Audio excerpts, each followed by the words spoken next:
thing happen to us? Like There was a this year now, countdown. Oh no! No, I no, meant no. We're talking about like in the Elite Eight, like you have a oh, USC versus UConn matchup. You know, Juju that's Watkins dumb. versus Paige Beckers. Like those are That the should be two like most a famous Final Four women's type thing. players. Yeah. Yeah. Yeah. How did that happen? That's really dumb. That's like two of So your most marketable people. Yeah, not great. Yeah. yeah. Oh well, strike up the band.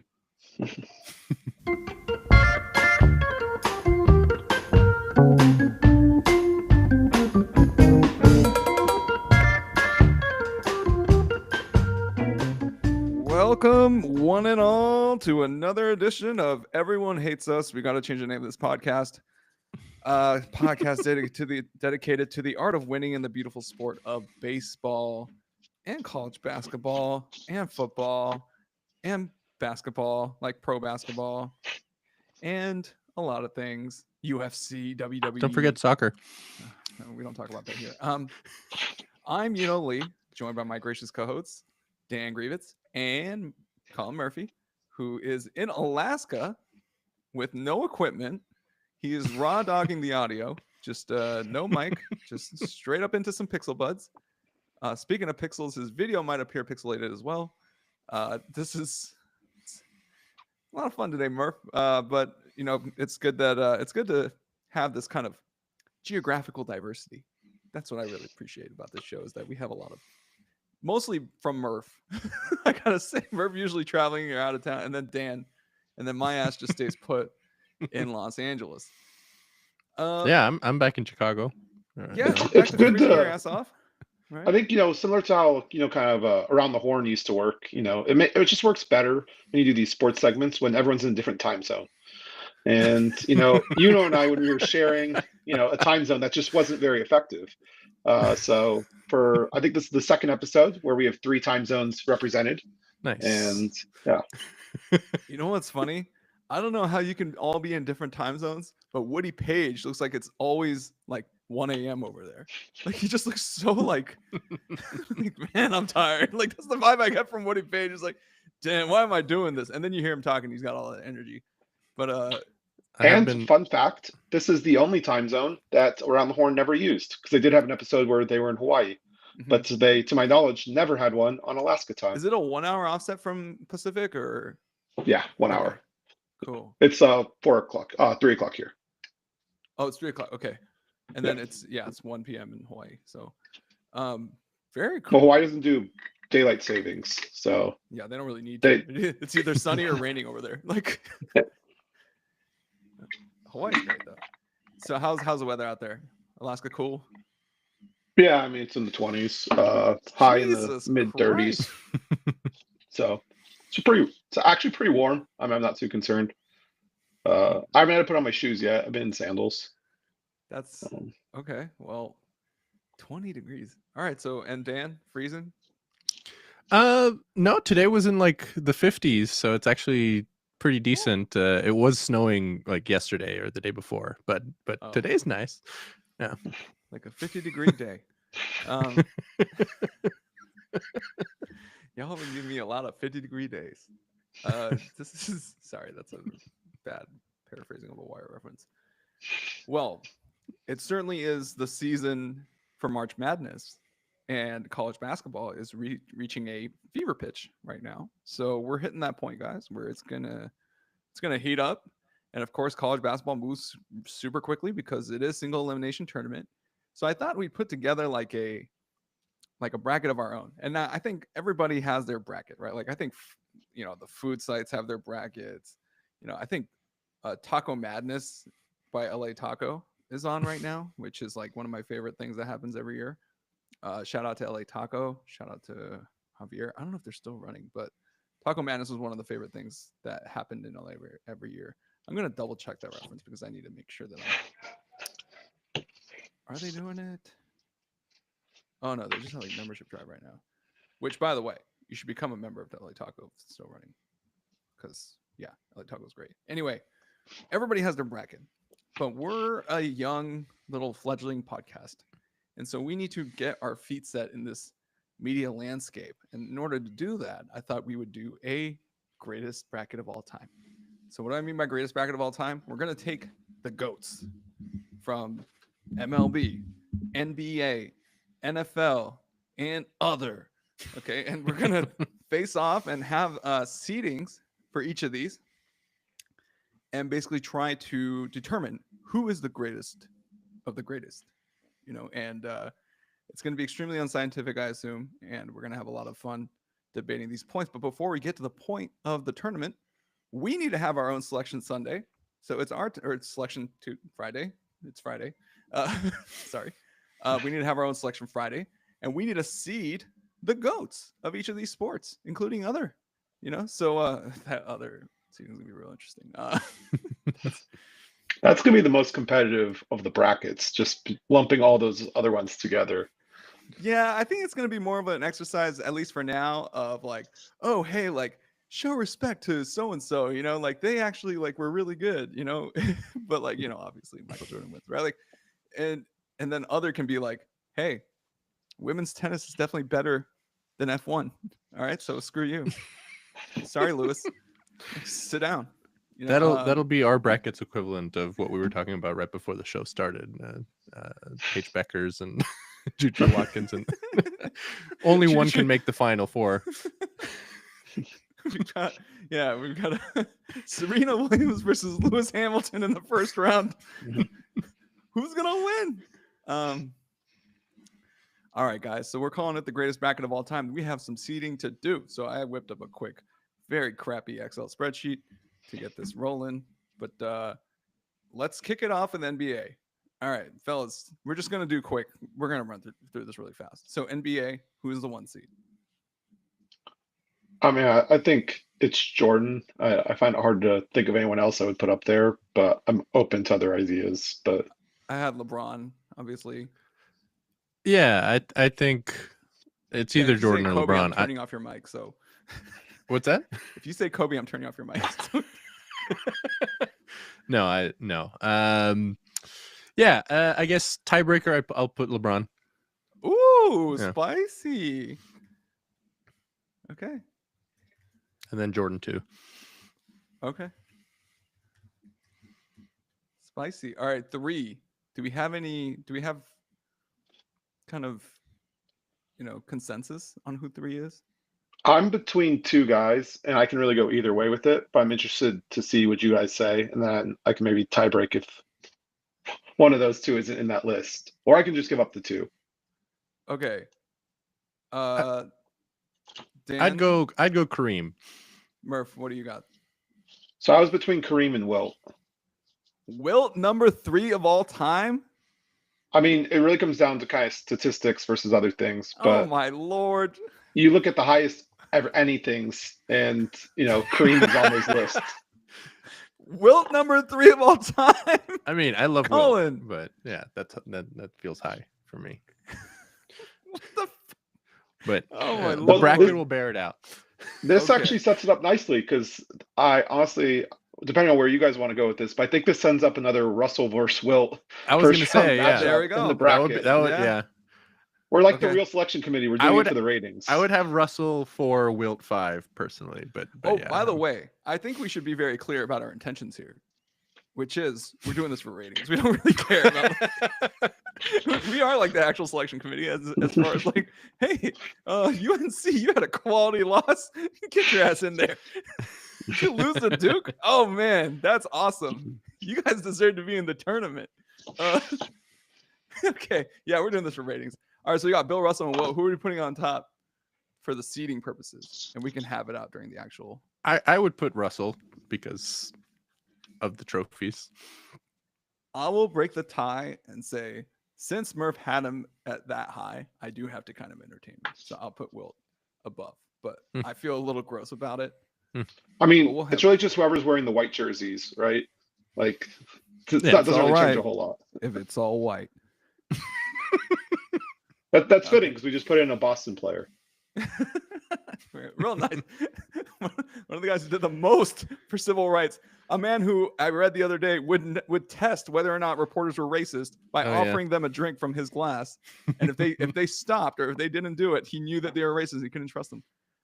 Okay, one of the biggest champions of civil rights ever, straight up. Bill Russell, both stature wise and impact wise. 6. Here we are. This is where it gets real interesting. Real So interesting. I'm between two names again, but I think one has a better ratings reason, and so I think we should go Magic. Ooh. I agree. That's where I have Magic. Okay. All right, and then number 7. My other thought here was Bird. Are they Like kind of like they're like tied together inextricably? Like, okay. I mean, since college, I feel like those two, them and Wilton Russell, they're just 4, like 5, and kind 6, of 7. Yeah, for sure. All right. So this I feels don't think anyone's arguing with top 7. Okay, this is like a pretty no-brainer 1 through 7. Like, yeah. I can think Nobody of some should be people who would argue with it. Yeah, those people. Given some of the can take a hike. arguments that I've That's got. insane. You have no argument here. I'm sorry. This is a top 7 that it's like, okay, I respect it. Now, This is I'm happy. this with is where this. it gets interesting. Who is the 8th seed here? I have a name of someone I think that's interesting, but Krivitz, if you want to go first, I've kind of been leading so far. Yeah, I would put Kobe at 8 just for the ratings. Kobe versus LeBron. That'd be my argument. I would actually go here, we kind of want our 8 seed to be less spunky, someone that can maybe knock down our number 1 seed. And so how about someone that's beaten him in the finals twice and go Tim Duncan? That's a good one. Yeah. I actually have a guy who did beat him in the finals twice. But Manu Ginobili? Sorry, thrice. Beat him thrice. I see. Yeah. Yeah.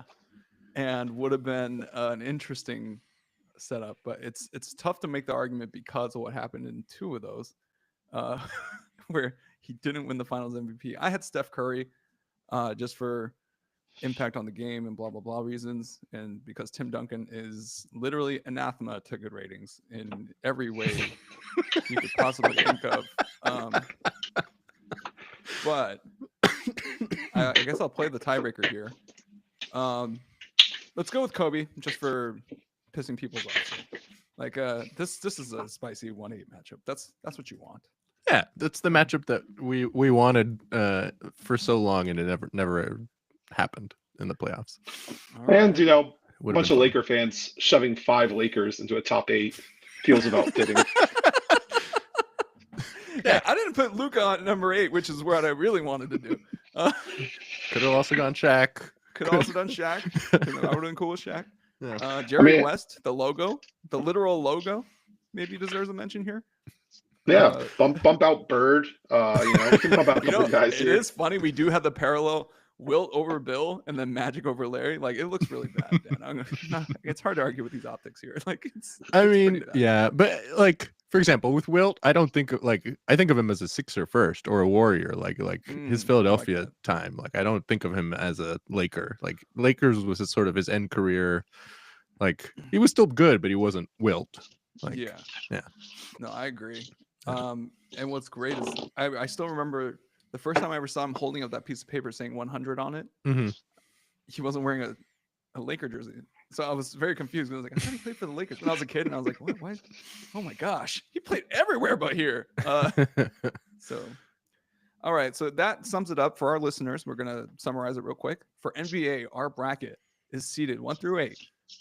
Number 1, LeBron James. Number 2, Michael Jordan. Number 3, Kareem Abdul-Jabbar. Number 4, Wilt Chamberlain. Number 5, Bill Russell. Number 6, Magic Johnson. Number 7, Larry Bird. Number 8, Kobe Bean Bryant. That is our 1 through 8 ranking for the NBA. We're going to move on to MLB.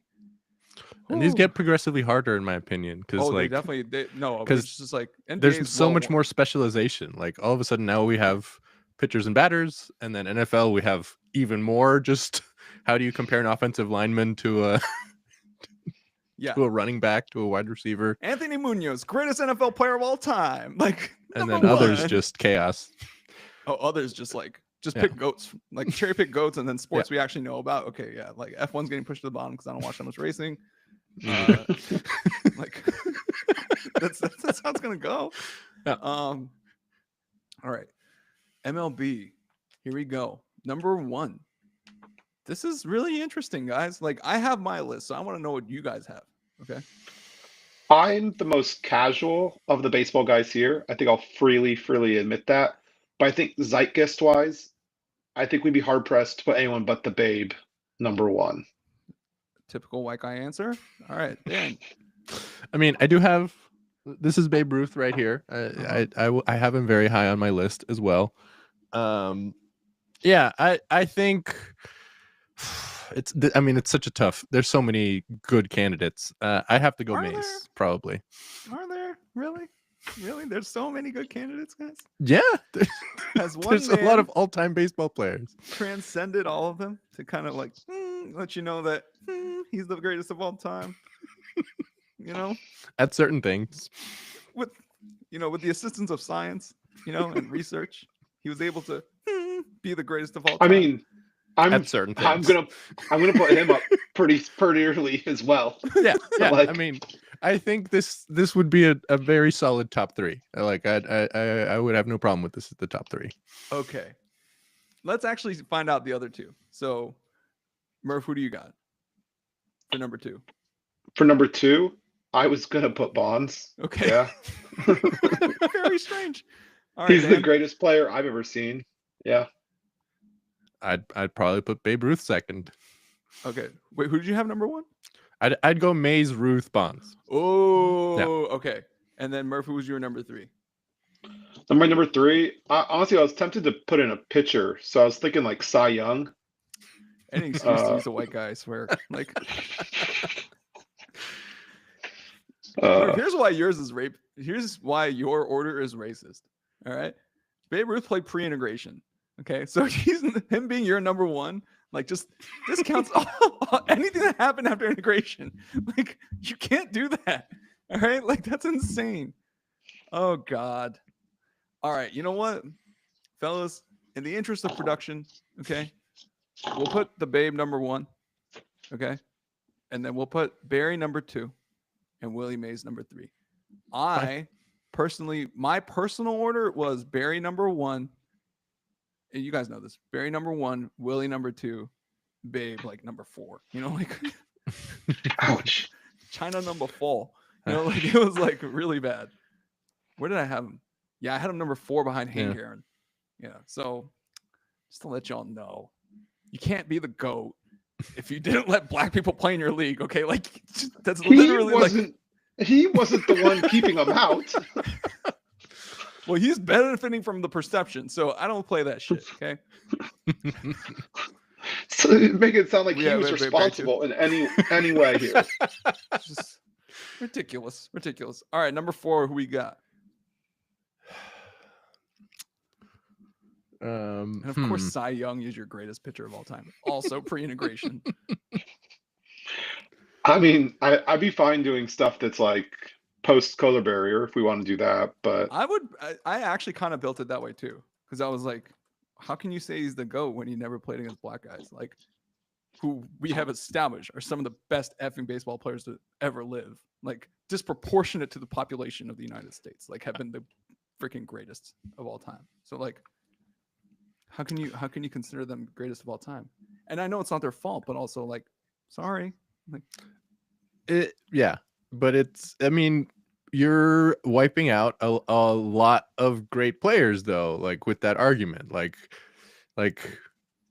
Babe Ruth was genuinely great and he changed the game almost single-handedly. We'll get to that. And then at the same time, like I would personally include at least one, maybe two Negro League players in this top 8 personally. Thank you.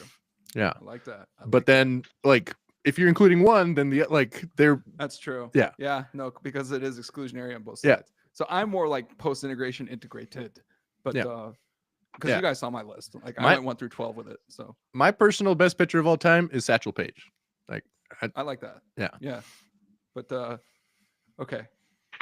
I mean who cares who my GOAT is? So it's Pedro Martinez. My greatest pitcher of all time is Pedro Martinez. I don't care what anybody says. At his peak, he was that 99 2000 run he had was insane. Insanity. like against guys on steroids. Yeah. Hey, you like to juice? That sucks. Okay. So number 4, are we doing a pitcher, guys? Is that what we're doing? Because I think then we should do a pitcher for number 5. All right. Yeah. Should we do Satchel Paige versus Cy Young? I like that. Yeah, let's do that. Okay, Cy Young and Satchel Paige. And since Colin brought it up first, Yeah, that's Cy fine. Young up there. Of course, the white man's got to be above the black man again. All right, on to 6. Okay, where I are have we a going here? I have a good troll answer after all the aspersions have been cast, but I think I'm going to hold off on that. Might be a little too spicy. All right. Okay, For 6, I'd go Ted Williams. Murph.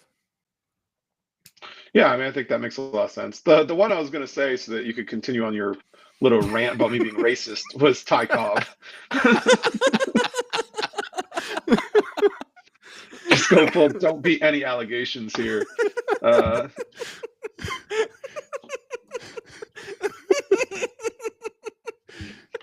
No.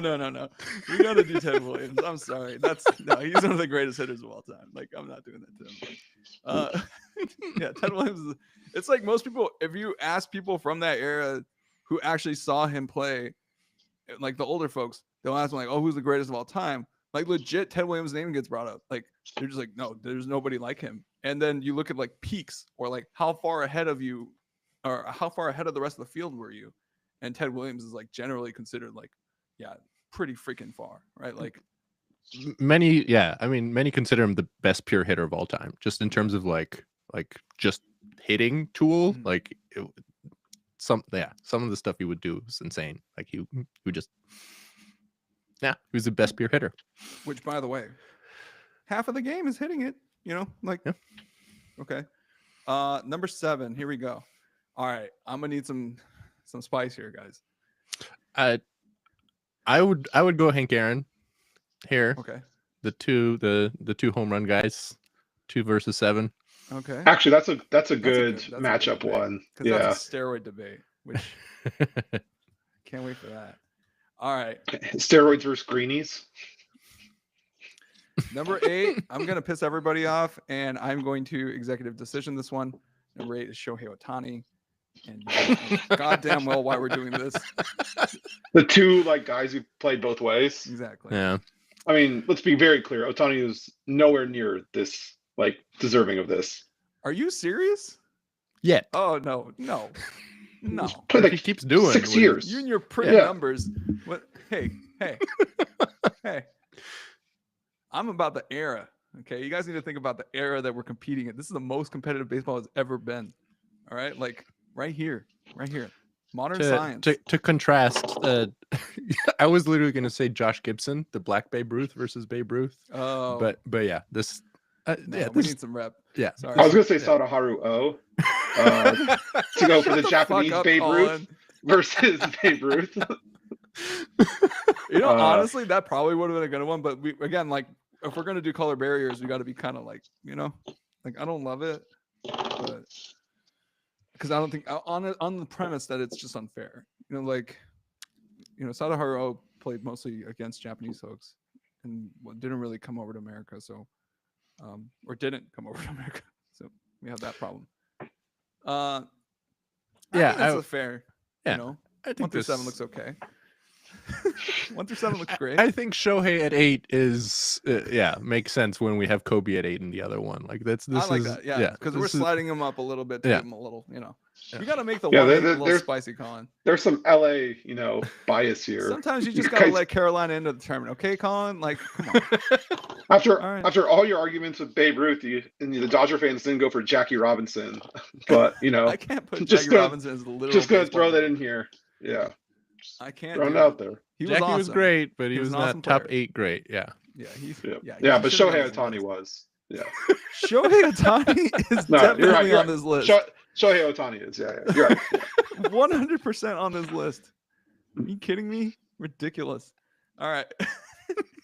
Can you imagine someone just like passing by and seeing this podcast and just having a full on aneurysm? Like looking at number 8, just being like, what the okay. Here we go. NFL. All right, this is where it gets good. All right, number 1. All right. Do we have any Jerry Rice truthers here, or we're just gonna do the right thing here? I actually do think there's a solid argument for Rice, and it really is baked in the fact of like compared to his peers, like Brady winning wise, Montana was close. If you talk about regular season, Peyton Manning was like unarguably a better regular season quarterback than Brady. It really was the playoffs where those two really kind of separate each other out. No one touches Jerry Rice regular season or postseason. The delta between him and everyone else is absurd. Like, I mean, Mike Evans is on like an 11-year, 1,000-yard like streak, and he has to almost basically double that to reach Rice's career yardage. Like Rice's numbers are just so absurdly untouchable. Even other like top guys, Randy Moss, Terrell Owens, never sniffed his numbers, and both those guys played like kind of into their mid-30s, which is pretty rare. But Rice was busting out 1,000-yard seasons, in his 40s. Yeah, it was So sustained excellence every year. Wait, so Merv, are you nominating Jerry Rice? I've always stood by. I think Jerry Rice is the greatest NFL player. Okay, Dan. I'd have to go Brady 1, Rice 2, but yeah, Jerry Rice was great. I'm happy to break this tie. On one condition, are we okay with excluding Joe Montana from the top 8? Yeah. Let's do this. Let's pick one per position. So sorry, Walter Payton. Wait, no. Walter Payton was a running back. Jim Brown was a fullback. So, okay. No, weasel you right around that one. You're gonna use weasel to describe me trying to defend 2 black players, Colin? Don't try and pull a race thing out of this. That is utterly ridiculous. Oh God. Okay. Yeah. Can we exclude John Montana? Let's. Sorry. Yeah. He's one of the goats. One per position sounds interesting. Just to be able to have good representation across the. Yeah, I'm down with that. Yeah. Okay. All right. Well, in that case, then I'll go Jerry Rice number 1. Because I don't want to have Brady and Montana in this. It's like stupid. You know what I mean? Like, all right, which quarterback was greater? Like, whatever.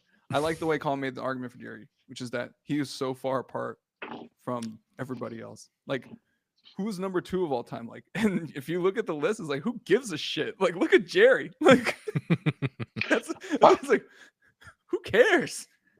Legitimately, I think the only person that you could maybe do a weird argument for would be if you go Don Hudson. Like, you have to go back to the 40s, and then the argument basically relies on his stats compared to all of his like contemporaries. I was looking at the leather hat era for Don Hudson, yeah, and I was like, yeah, he does have the distance, but it's just like it was actually literally a different game back then. Yeah, like people weren't even throwing back then. Yeah.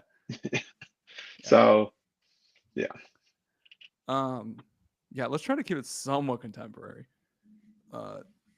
Like no leatherheads. Well, I guess I don't know if Butkus was leatherheads, but we'll see. All right, number 3, who we got?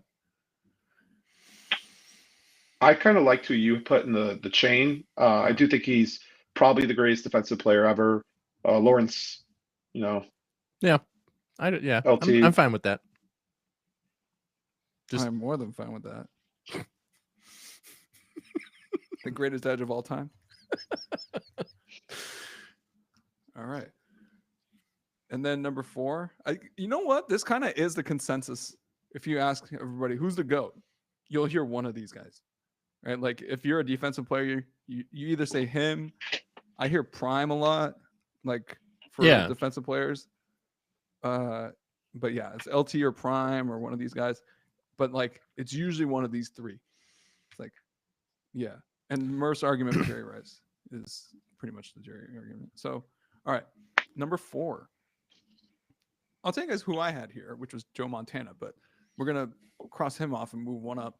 I had Jim Brown here, literally also referred to as the GOAT. Like, these are people who literally, like, people say, oh, he's the GOAT. And you're like, yeah, I can see that. You know, like, I'm not going to disagree with you. With your technicality, this could set up a Jim Brown versus Walter Payton 4-5 matchup. Yep. Where we're basically comparing the same position, but we totally aren't. So are we crowning Walter Payton as the best running back of all time? Just I without mean, even you talking guys aren't about gonna it? let me do OJ Simpson, right? So we're gonna do.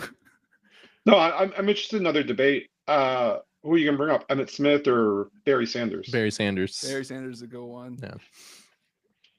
Ooh, Walter Payton versus Barry Sanders. One has a award named after him. Another one inspired Calvin But Johnson to do the same damn thing. the award is named after his stuff he did off the field, Right. not what he did on the field. Yeah, but It's that's Walter part Payton, being Man the of the GOAT. Year. I mean, if we consider things that people are doing off the field, like Barry Bonds is a clear number one. This guy, are you kidding me? This guy advanced baseball science more than anybody ever. Like, what? How are you supposed to know what the limits are if somebody doesn't do it? Like, Barry Bonds is number one. Okay, yeah. But Walter Payton. Well, this is a tough one. Walter Payton versus Barry Sanders. Oof. And Emmett, I'm sorry. Like, dude, you kidding me? Like Michael Irvin, Troy Aikman, like Oh, I didn't believe in the Emmett thing crazy ass either. line. Larry Allen on your line. Like, I was just what are trying we to think of doing who here? else we would even put it up there. Yeah, Walter Terrell Payton versus Davis, Barry you know? is no. You know, that Cowboys team was stupid deep. Like stupid deep. They had like stars at every conceivable position. So like I can't really give Emmett as much credit as I'm pulling up the comparisons here, and Walter has the higher totals, but Barry retired, relatively young. But Barry Sanders still has 10 All Pros versus Walter Payton's 8, 10 Pro Bowls versus Walter Payton's 9, 1 MVP to Walter Payton's 1, 2 Offensive Player of the Years to Walter Payton's 1. He has 5 rushes, 5 yards per rush attempt versus Walter Payton's 4.4, although Walter Payton stayed until he was 34. So, but yeah, here, I wanted to compare the. Do you have your Sports Reference comparison? I'm gonna dox myself.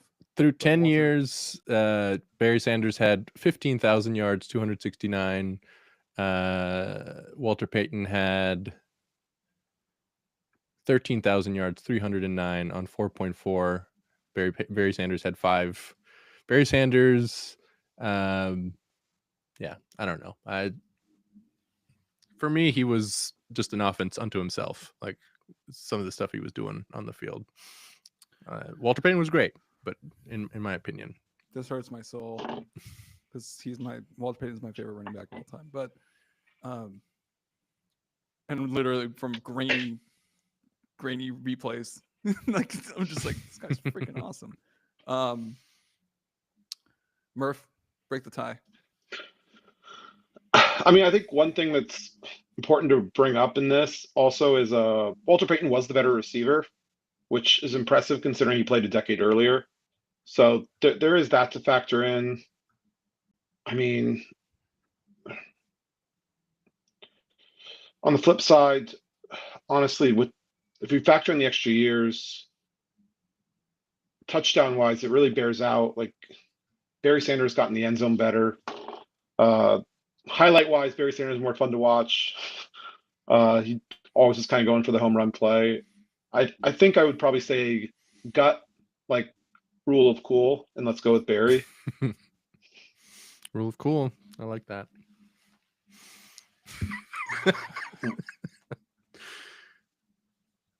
Okay. But I will fully admit, it's a little bit more biased in my sense because you get like I've seen a lot more of Barry Sanders. I remember I was alive watching him play. I remember all of his highlights are much easier to find than Walter Payton's. That's And true. he's a very fun player to watch. The high yard per carry average, that Bears team was actually pretty good. Those Lions teams weren't very good. No. I don't know. That's tough. It hurts my soul. And I'll tell you guys why at the break because I don't want to talk to myself. Anyway, number 6. Okay, so we can't do running backs anymore. Barry Number Sanders is 6. the last thing. Sorry, Barry Sanders is the reason why, as a Packers fan, I own a Lions jersey. I have a Barry Sanders jersey somewhere. Okay, but Dan, like, these are 2 states that are very far away from you. Like, Not anymore. oh yeah, that's true. You're in it now. Hey, you don't have a Walter Payton jersey? Hell You no. live in Chicago. Never. Ridiculous. And also, the Lions have been mostly harmless. Like, Exactly. That That's that's the the bigger other problem. thing. Yeah. all right. I'm flipping sides of the ball again. I nominated Reggie White. And I Buckus is like also in it. this. Okay. I like Reggie White versus Taylor just in the sense that they also overlap enough where it's easier to compare them. Mhm. They both to get after the quarterback a little bit. And I do think they're the 2 best defensive players of all time. I don't know what you think, Dan. Yeah. I'm fine with this. That'd be a heck of a matchup. You know what my initial matchup was Anthony Munoz versus Lawrence Taylor.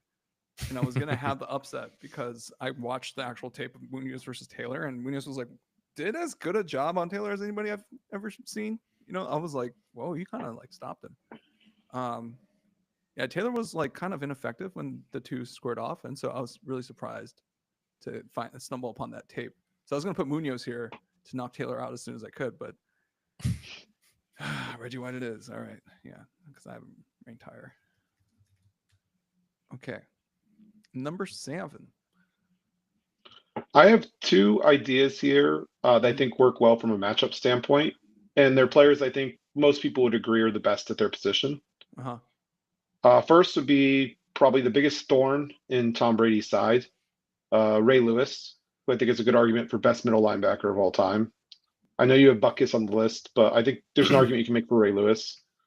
And the other kept one, waiting for you to say Bernard Pollard, and I was like, no, I was like, Ray Lewis, Bernard Pollard, the greatest safety of all time. I don't know about that. dude, you know it. All right, Ray Lewis, and then who else did you have? Sorry. The other one would be another guy that is, pretty much when you think of Tom Brady, you think of him, and that'd be Rob Gronkowski, the greatest tight end of all time. Number 7 all time? Are you kidding me? Well, no, because we're doing positions. Right. Yeah, that's true. And he is the greatest tight end of all time. Is he the goatee? Is he? Who'd you put over him? There's like multiple arguments, right? Like Tony Gonzalez had the longevity and like the numbers.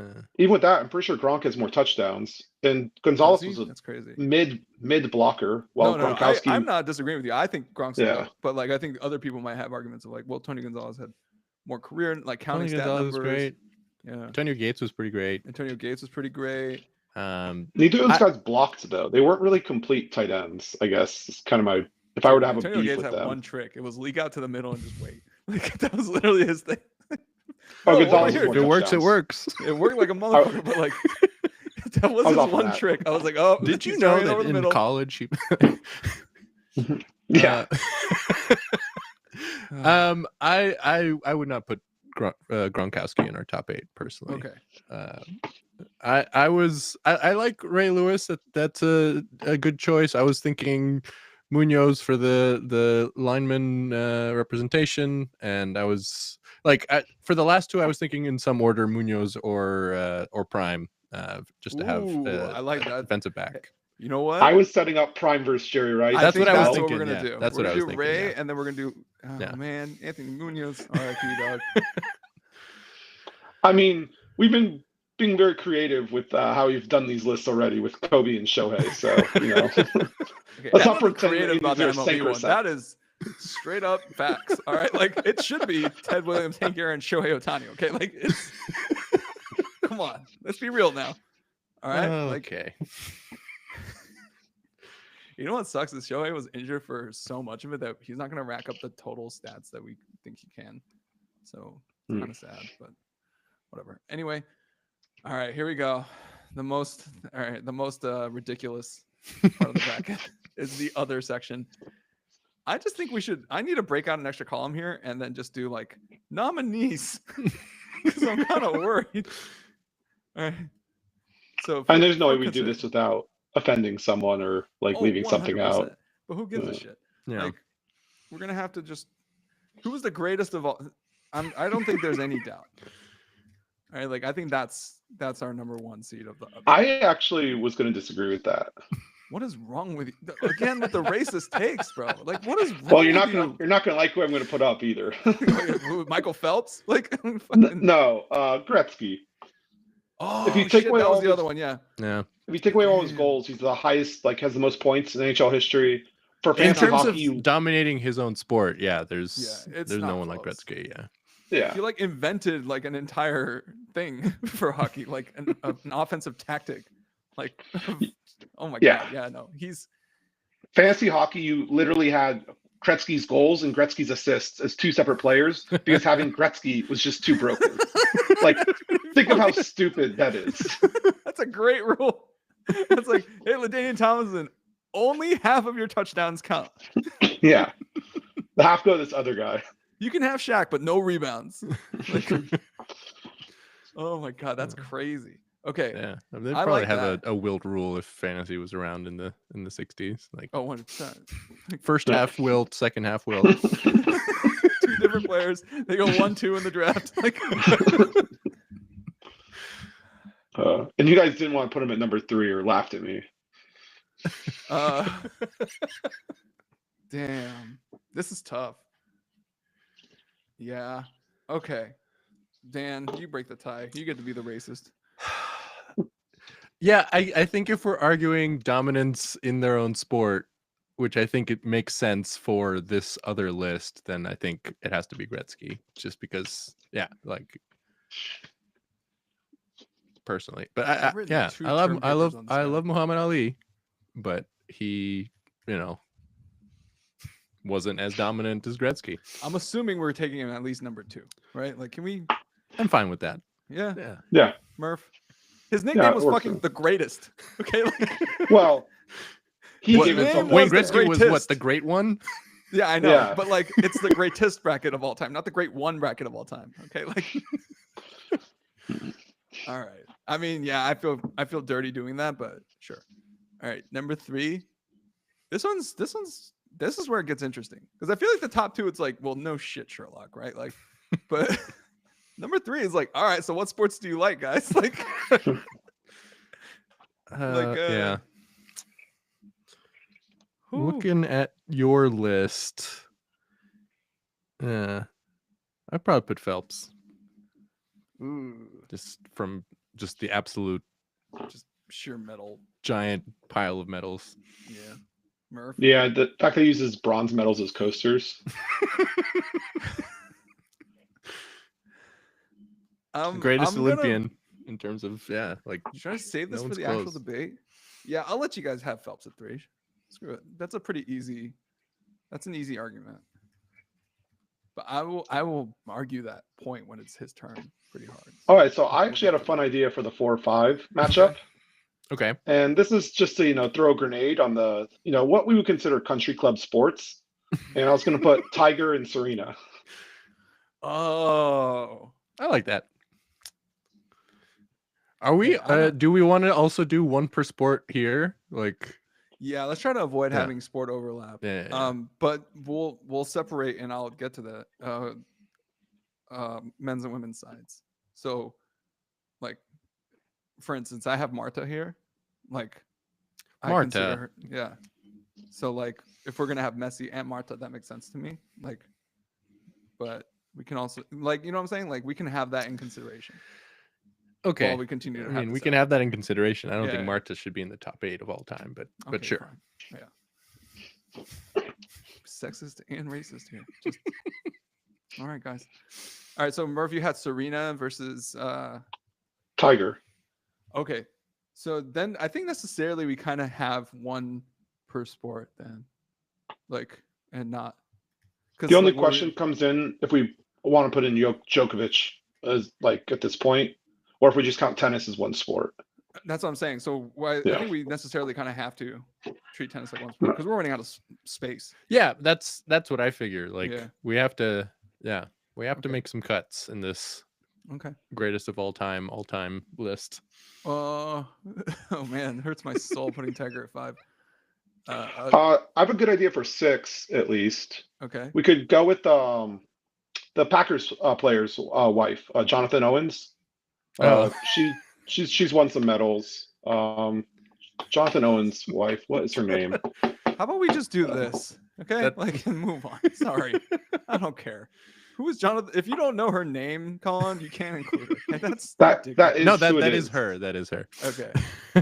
It's because everyone pretends they don't know his name, or not pretends. People don't know his name. He plays in the NFL. I don't know his name. I don't know his name so much, and I was like, "That's who his wife is." Yeah, Sorry, like, I Yeah. don't care. Like, he, yeah, that was he a missed training no-brainer for me. camp. He missed training camp to be in Paris with her, and stuff. So, Well, yeah, she's But yeah. one of the greatest freaking athletes of all Oh. time. no, I'm not saying the coverage is wrong or anything. I just Yeah. think it's funny. Yeah, I mean, I think it's funny you couldn't even remember her name, which is somehow both racist and I, sexist. I knew her name. I knew her name. I was just doing a bit. Wow, Colin. That's a likely story, Colin. A bit. Grievance knew exactly who I was Jonathan talking about. owns his Yeah. life, dog. What the hell? Grievance knew exactly what I was talking about. When the Packers beat the Chiefs, and it was Yeah. Jonathan Owens versus Travis Kelce, Taylor Swift versus Simone Biles in the stands. Dude, you must not have been on Twitter for that. It I was don't all even the know who rage. Jonathan Owens is. All right. He had Wasn't he a on the scoop and Bears score last touchdown year? on Thanksgiving. Yeah, he did, but Yeah. I prefer to think of him as a Packer because he had that scoop and score touchdown versus the Lions on Thanksgiving, and he got called for that ridiculous hit out of bounds on Mahomes when Mahomes was clearly in bounds versus the Chiefs. Well, Mahomes does do that. Yeah, it's a very Mahomes thing to Like- happen. I think that was in one of my rants. All right. Let's get back on track here. All right. So number 7, who do we got? I kind of want to put soccer at 8 so it matches up with hockey. I like So that. if we have like another Olympian or individual sport for 7, I would prefer to do that. I think but- there is a GOAT here who is like unquestionable GOAT and is still active. I think he's active still. Lewis Hamilton is my he is guys, like it used to be like Michael Schumacher is the GOAT. Nobody cares. Like whatever, dude. And now it's like, oh, what the oh wow, this guy is killing everyone all the time. So I have Lewis Hamilton in here just for his like track record in F1. No pun I intended. would like to throw Usain Bolt into the ring here Oh, for individual Olympian type just guys. black on black crime, just creating Muhammad Ali versus Usain Bolt for no reason. All right. Can't win Where- either way, apparently. There's like 2 white guys on this list, and claiming everyone's being racist. I mean, the 2 guys, and then there's a 3rd white guy or whoever the 8 is going to be is probably not black, but we'll see. Okay, number 7, Usain Bolt. My nomination was Lewis Hamilton. Lewis Hamilton. Murph. I mean, I feel like I have to go with Bolt just because I don't watch racing at all, and I cannot really tell you how impressive what Lewis Hamilton is doing at all. It's fucking impressive, but okay. I'm Fastest sorry. man of all time, whatever. Yeah, it's kind of a cool thing, considering everyone can run. This guy has the shortest workday of anybody ever. Okay, like literally. Well, yeah, that's the point. I know, but like it's pretty short. Number 8. Okay, so who are we doing for soccer? This is gonna get fucking interesting right here. This is I mean, it's Messi versus Pele, right? Yeah. I am not letting Dan break the tie here, okay? Like, that is not happening. For our listeners, Dan obviously hates Argentina. Like the country, their food, like everything about them. So I can't see why he would vote for Messi. It's got to be the Pele, fucking right? Tiebreaker. I mean, I know Who- Ronaldo. like, who the I know fuck is Ronaldo would that? put himself up there, but realistically, it's Messi versus. Ronaldo would put Pele. himself up there. That's incredible. You know what? Yeah. Like, actually, that might be the only neutral party here. Like, is Ronaldo. It's like I don't hate Brazil by any means. It is very clear to me, like at least based on things that I've seen and soccer, that Lionel Messi is the greatest ever. The way his peers act around him is very they act like schoolgirls who see the hot guy walking around. Okay, to me that is you're the GOAT. You know, I think we should just clarify, just for any Brazilian listeners here, that by Ronaldo we mean Cristiano Ronaldo, not Fat Ronaldo, the Brazilian. So Ronaldo yeah, Fenomeno. Yeah. yeah, we need Cristiano, not Fat Ronaldo. Just to clear that for any Brazilians that might be Can you listening. not call him that? Only because of Just a the little ACL bit. tears. He would have been up there. I Do you mean, know my his full go. name? It's Ronaldo de Lima. Ronaldo Nazario Luis? de Lima, I believe. Yeah. Right. Yeah. Okay. My personal one was always Ronaldinho, just because those couple years were a lot of fun Oh with yeah. the Yes. Jugo Bonita. But I know he obviously does not deserve to be on this, but he was a lot of fun. I Oh love yeah, it was great. He was ugly as shit though. Somebody had to say it. So we're All right. fat shaming, look shaming. We're just on a roll here today, guys. I mean, the guy's face was just. You knew he was gonna have girl problems. All right, Murph. Girl problems? By being Oh, very what- successful, you mean? Yeah, he was successful like to a fault. Okay. This is hard. Dan, have we made any concessions to Dan? Kobe. Barry Sanders, I guess. Barry Sanders. Yeah. Okay, it's messy. Also Kobe. Oh yeah. I mean, Kobe was more like we did it for the lulz. Like, okay, yeah, LeBron versus Kobe, right? Like, I'm shocked with the LA bias. You guys didn't try and stick Chicharito in there or something stupid. With LA bias, it would be Beckham, obviously. That's true. Or Carlos Vela. Here's my favorite LA soccer player of all time, Zlatan. Okay, like, came in for a cup of coffee and promptly left. Well, then he took a dump all over the league. Said he was greater than it. I mean, he's but then right. left. I mean, like, what the yeah. hell? When your first game here is you boom one in from like past midfield, it's just like, why am I here? You guys Obviously, suck. it's Like, this bracket is the greatest of all time, except Zlatan, because he he doesn't need a bracket. Yeah. Okay, like he's the fault. We just move him off. Like that's not fair, Zlatan. Sit your ass That's what outside. we should have done. You know, the greatest like megalomaniac athletes. The final's just gonna be Ronaldo versus Zlatan. Yep. It's two different forms of megalomania. Oh man, who is it? Yeah, Kobe's in the final four of that for sure. I mean, Muhammad Ali's in there as well. Are you kidding? Megalomaniac? He talked about Are himself you in the third person constantly. That's a shtick. What the fuck? That's a shtick. Yeah, that Well, doesn't. we didn't say how much that guy has Ricky done for talked this about country. Ricky all the time, but Yeah, Ricky was a Which, megalomaniac. by the way, if this MLB was 16, Ricky Henderson is in here. Oh yeah, Like, absolutely. We literally thought about like doing a top 16, and we had to cut it to 8 because it's obviously the segment taking a little while. But like, yeah, Ricky Henderson would absolutely be on there. I still wanted Randy. Randy Moss. No, Randy Johnson. That's a ways down, buddy.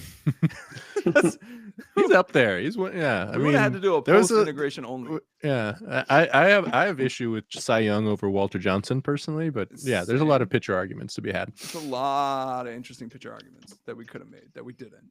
Cy Young had like what 500 something wins, but Walter Johnson still had a higher WAR than him. That's cold. That's cold, man. Damn. Yeah. I don't think he's- they're doing he's higher park on the list. adjustments properly back then. Yeah, that must be it. Right. Yeah, I couldn't say that with a straight face. They didn't do a color adjustment either.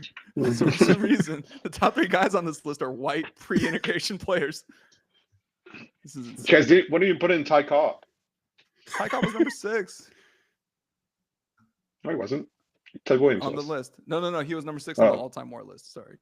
Yeah. Also pre-integration. Yeah, I know. Yeah. That's why He was very happy about that. I think his grandkid stepped on me when we were playing basketball. He played for Occidental. You told me about this. It's something related to Ty Cobb happened to Murph. Yeah. And, No, yeah. yeah, his like grandson or great grandson played for Occidental, and I fell on the ground in the paint, and he stepped on my face. Honestly, it's on very brand. appropriate for for a descendant Very of on Cobb. brand. That's the most Ty Cobb thing I've heard today. Like it's like it's so crazy. Yeah. Well, the bracket Sharpen set, his guys. cleats. Yeah, it's like, why are you wearing cleats on hardwood? All right, NBA NBA, MLB, NFL.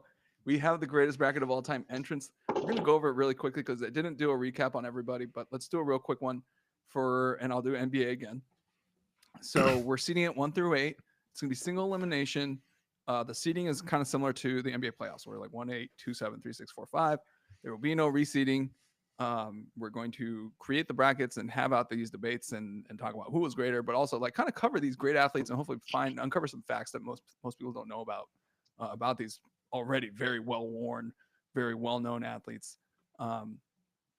And, just have some fun with it. That's the whole point of a bracket is just have fun, right?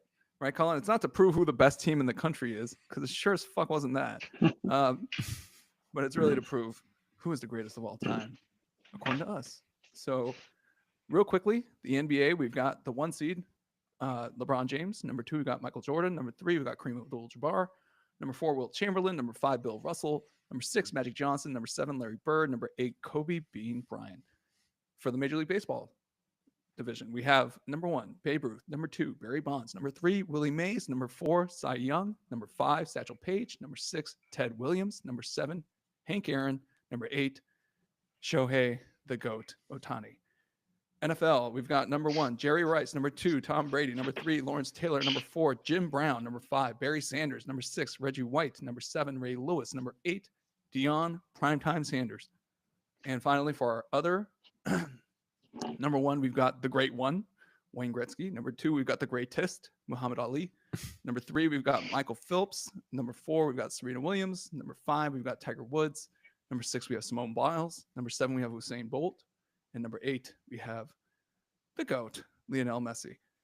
So this should be a pretty interesting. Shut up, Dan. Shut up, Dan. Okay. Already? We haven't even started. Okay. Like one World Cup, that's kind of pathetic. I prefer someone who beats Chile in finals. Right? I don't know. Seems pretty clear. Oh, Jesus. Okay. So we'll have the brackets done out.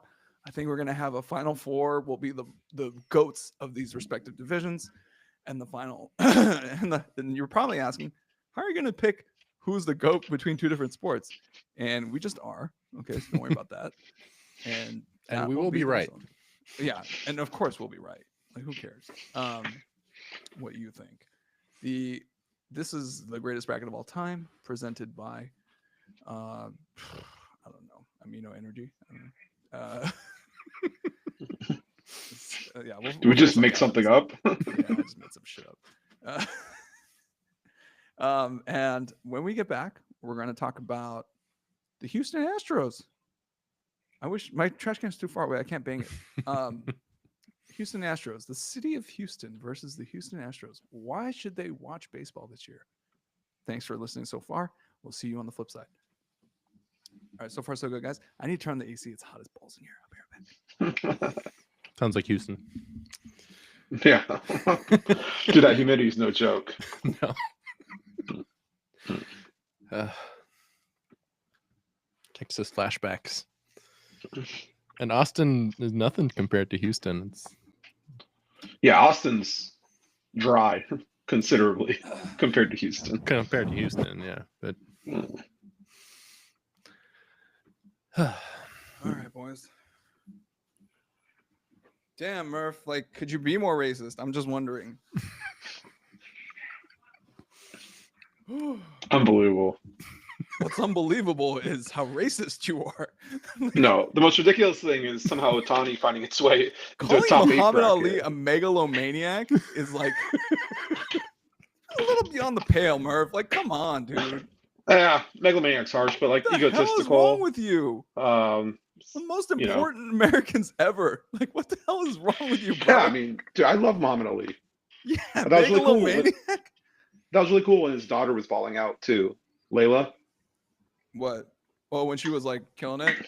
Yeah, or is it Lila? I don't can't remember how it's pronounced. I mean, it's been a bit. Yeah, Layla. Yeah. Yeah, she was awesome in her own right. I heard he didn't want her to do it. Like, he was like very against her boxing. Like, well, yeah, I mean, he had like Parkinson's, right? I think he was kind of against. He paid the price for it. Okay. Anyway, So moving off the greatest bracket of all time into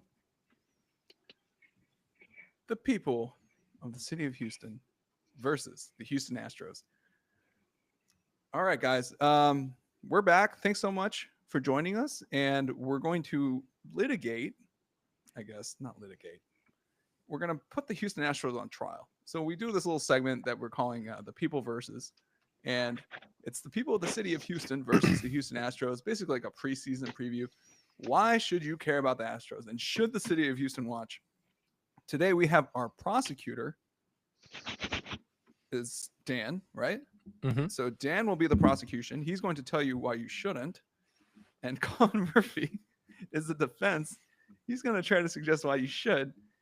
Despite the fact that at some point this year, I played taps for the Houston Astros to basically signal the end of their competitive window.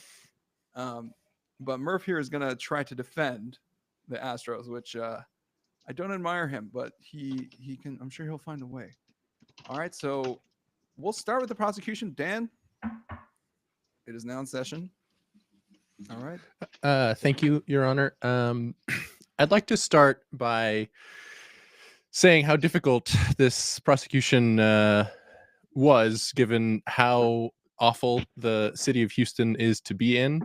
The urban sprawl and just the absolute cobweb of freeways and ever expanding freeways, because I learned in my research today that they're investing billions of dollars to add more freeways to Houston because they didn't have enough.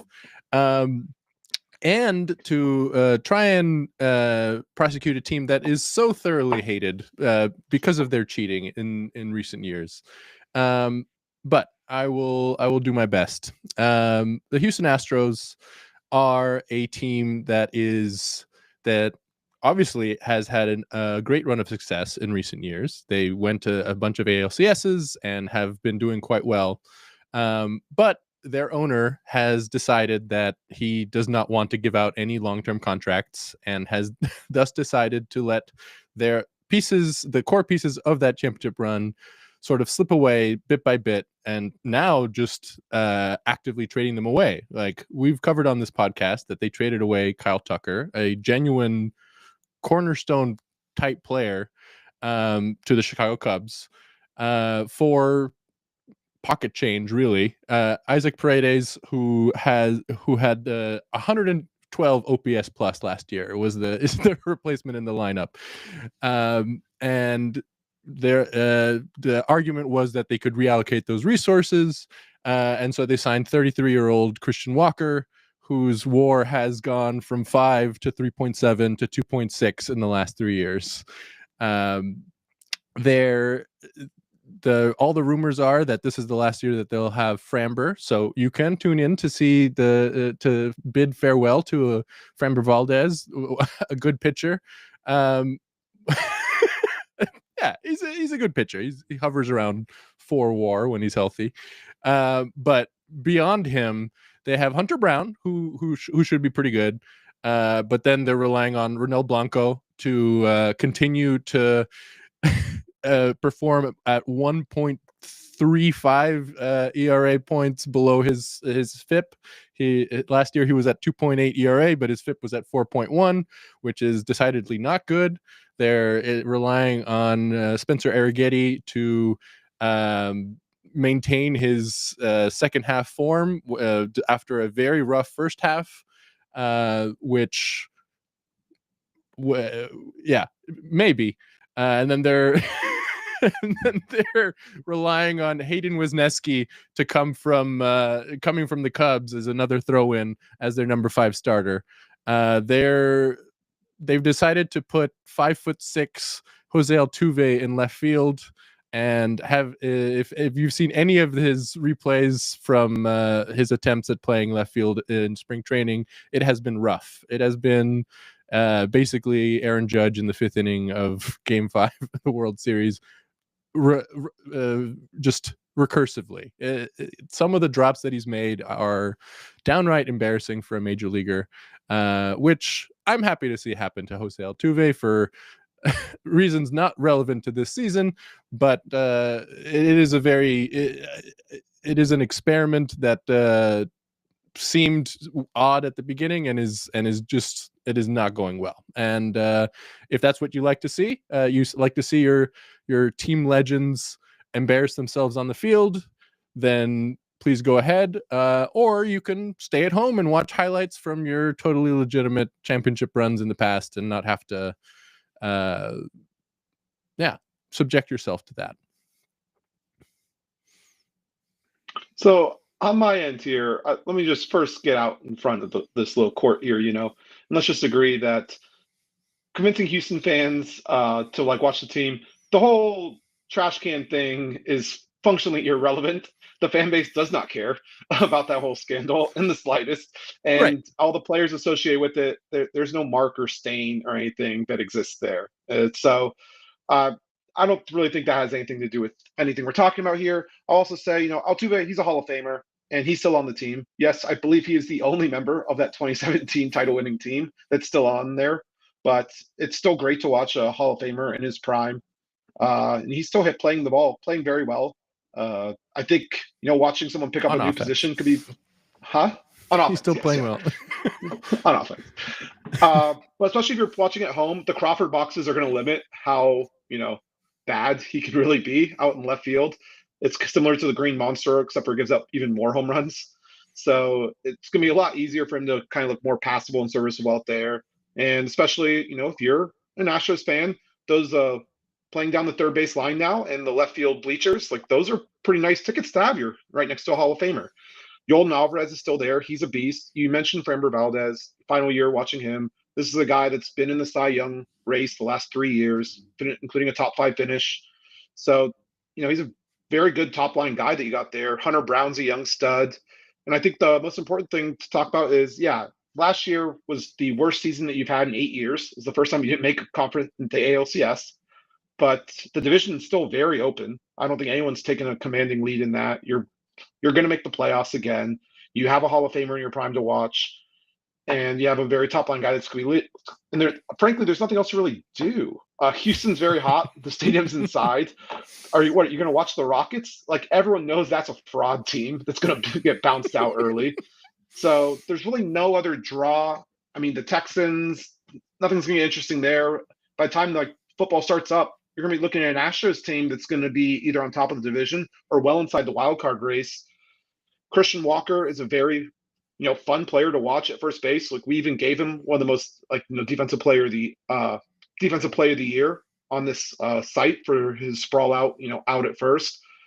Isaac Paredes, his OPS plus isn't going to replace Kyle Tucker, but he's a righty, and a lot of people seem to think that he could profile well with the Crawford boxes in Houston. So you could be looking at a jump there just from the ballpark as well. So I think there's a lot to still be excited about here. And I think really the basis of my argument is this is a team that's still in contention. This is a team that's still competing, even if they took a little step back. And you still have a Hall of Famer, that should be your boy. Altuve should be, if you're an Astros fan, that is your guy. He's still with you. And he deserves your support, as he wraps up his Hall of Fame career.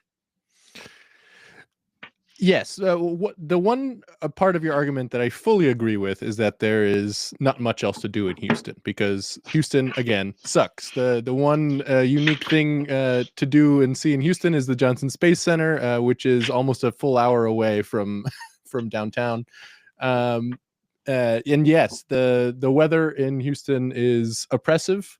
Average of 75% humidity throughout the year, and it's regularly north of 90 in the summer. It is intense. So yes, having somewhere to something to do indoors in Minute Maid Park in the summer is a plus. But I would argue that having to get to Minute Maid Park in a city that has notoriously terrible public transit and has one of the worst traffic situations in the whole country. I believe it's third worst in terms of I think I actually wrote it down. Houstonians have to spend an average of 49 hours per year in traffic, which is third worst in the country, I believe, behind Boston and my wife. I think I'm not sure. It was Sure either. wasn't Honolulu. In any Honolulu? case, Okay. stay home, watch it on TV. And then you don't have to deal with being outside at all in Houston, and you can even forget that you are in Houston if you want, which to me sounds like the best case scenario. Houston, But though, it's an underrated food city. So, I think it does there's have more good of a food. reason. Yeah. Go out, have a nice, get a good dinner. There are a lot of different cuisines, and then But go to the game, air conditioned, and watch a team that's going to be competing for a division title and a pennant. very, very varied food city. Go when it's not summer. Unfortunately, baseball is played during the summer, and again, over 90-degree humidity regularly, 90% humidity regularly, and 100-degree weather, which I can tell you from experience in Austin, which is a pale shadow compared to Houston in terms of this. You do not want to do anything. You want to stay inside. And yeah, Jose Altuve is still there, the one remnant from that 2017 team, and he's still playing well on one half of the of the baseball spectrum. But again, you argued that the Crawford boxes would help him in the outfield, and yes, he might get to more balls. But based on how he's been catching these balls in spring training, it doesn't matter. The ball, like he wouldn't even have to run and he would still drop the ball. And seeing your team subject your team legend to that sort of humiliation on such a big stage in front of thousands of people is not how I would like my team to honor their franchise legend. You're muted. I actually am happy that you went there, because I actually would go the opposite on this. What I would say is, do you think that Red Sox fans are happier with Devers basically saying, play me out of position at third base where I'm going to be a net negative to your team because I'm selfish and only want to play my preferred position? Or you have a Hall of Famer who's sacrificing for the team trying to get you more wins? Which one do you think is going to be more beloved by a fan base? I'm actually going to disagree with you on that one. I would argue that having Jose Altuve still at second and moving Mauricio Dubon into left field would be a more net positive than shoehorning, because Dubon has actually played the outfield, than shoehorning a little tiny Jose Altuve into the outfield. And yeah, I would argue that the loss in second base defense would be more than made up with the outfield defense. But hey, yeah, I mean, sure. I'm on Just mentality, don't let winning, any though. balls hit into left field and you'll be fine. Well, the Crawford box will all those turn into home runs anyway, so that should limit the impact. All right. Are the cases rested, boys? I think Yes. I've wound through most of my main points at this point. Yeah. Okay. Yeah. Dan, the other unique thing in Houston is the Rothko Chapel. Mark Rothko famously has a chapel there with walls that look black but are actually painted, and so that's something that I've always thought was a cool thing about Houston. Murph, your defense sounded very conciliatory. Like, yeah, I know, but which like isn't gonna help. I think the main point that should have been addressed on both sides is, given this team's historic run of success, taking a step back for a year, it's hard to get fans excited when you basically just traded away Kyle Tucker. Alex Bregman just walked. A lot of the names that were a part of this run are now gone. Now, I'm not defending my Taps playing stuff here. I'm just saying the crux of this argument, I think, rested on, why should I give a fuck this season when I actually have something for that I forgot to mention. Yeah. And this, if you're an Astros fan, you've been on the other side of this. In the 2010s, you watched your team lose 100 plus games 3 straight years. You've been at the bottom.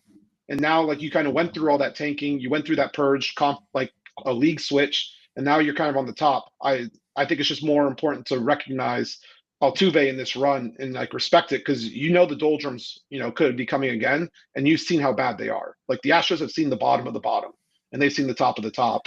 And I think they should, of all people, should be appreciative of what this team is currently doing, because they know just how low you can go. Yes, nothing smells like gratitude, Collin. Yeah. I touched on this argument a little in my opening remarks, but you're right. But yes, I think that they went through this rough patch, but that helped them build this contender, and they've had this contender for 8 years, 9 years, however long, and it's been consistently great. And now the team no longer seems interested in holding on to these players, and seems to be happy to sort of reside in this place of pretty good mediocrity, which in the current state of the American League, like we mentioned, will be, yeah, they'll be competitive, they'll be in there, but it is not the same. It is a team that their fans, for better or worse, have been spoiled by a very well run team for many years, and now they are not that. They haven't picked up any core pieces since arguably Hunter Brown in 2019. Like they've sort of, they're relying on this next man up thing, which worked last year somewhat with Ronel Blanco showing up out of nowhere, but their farm system isn't that good. They got Cam Smith from the Cubs for Kyle Tucker, which they're excited about, but pretty much beyond him, there's not much there. This team, yeah, it doesn't resemble at all the team that made however many straight ALCSs, and it doesn't look to change in the future. The core that built that team is gone in the front office, both by being suspended and fired for cheating scandals, but also because they got jobs elsewhere and they went other places. And yeah, so it's not just the talent on the field, but off the field that's gone away. And Jim Crane, the owner, seems completely uninterested in giving a contract to any of these guys. If you're not going to pay Kyle Tucker, are you going to pay Yordan Alvarez? Are you going to pay Framber? Like you're just seeing this team sort of attrition away little by little and relying on this system that they have in place, which has made some good players, but really not that much recently.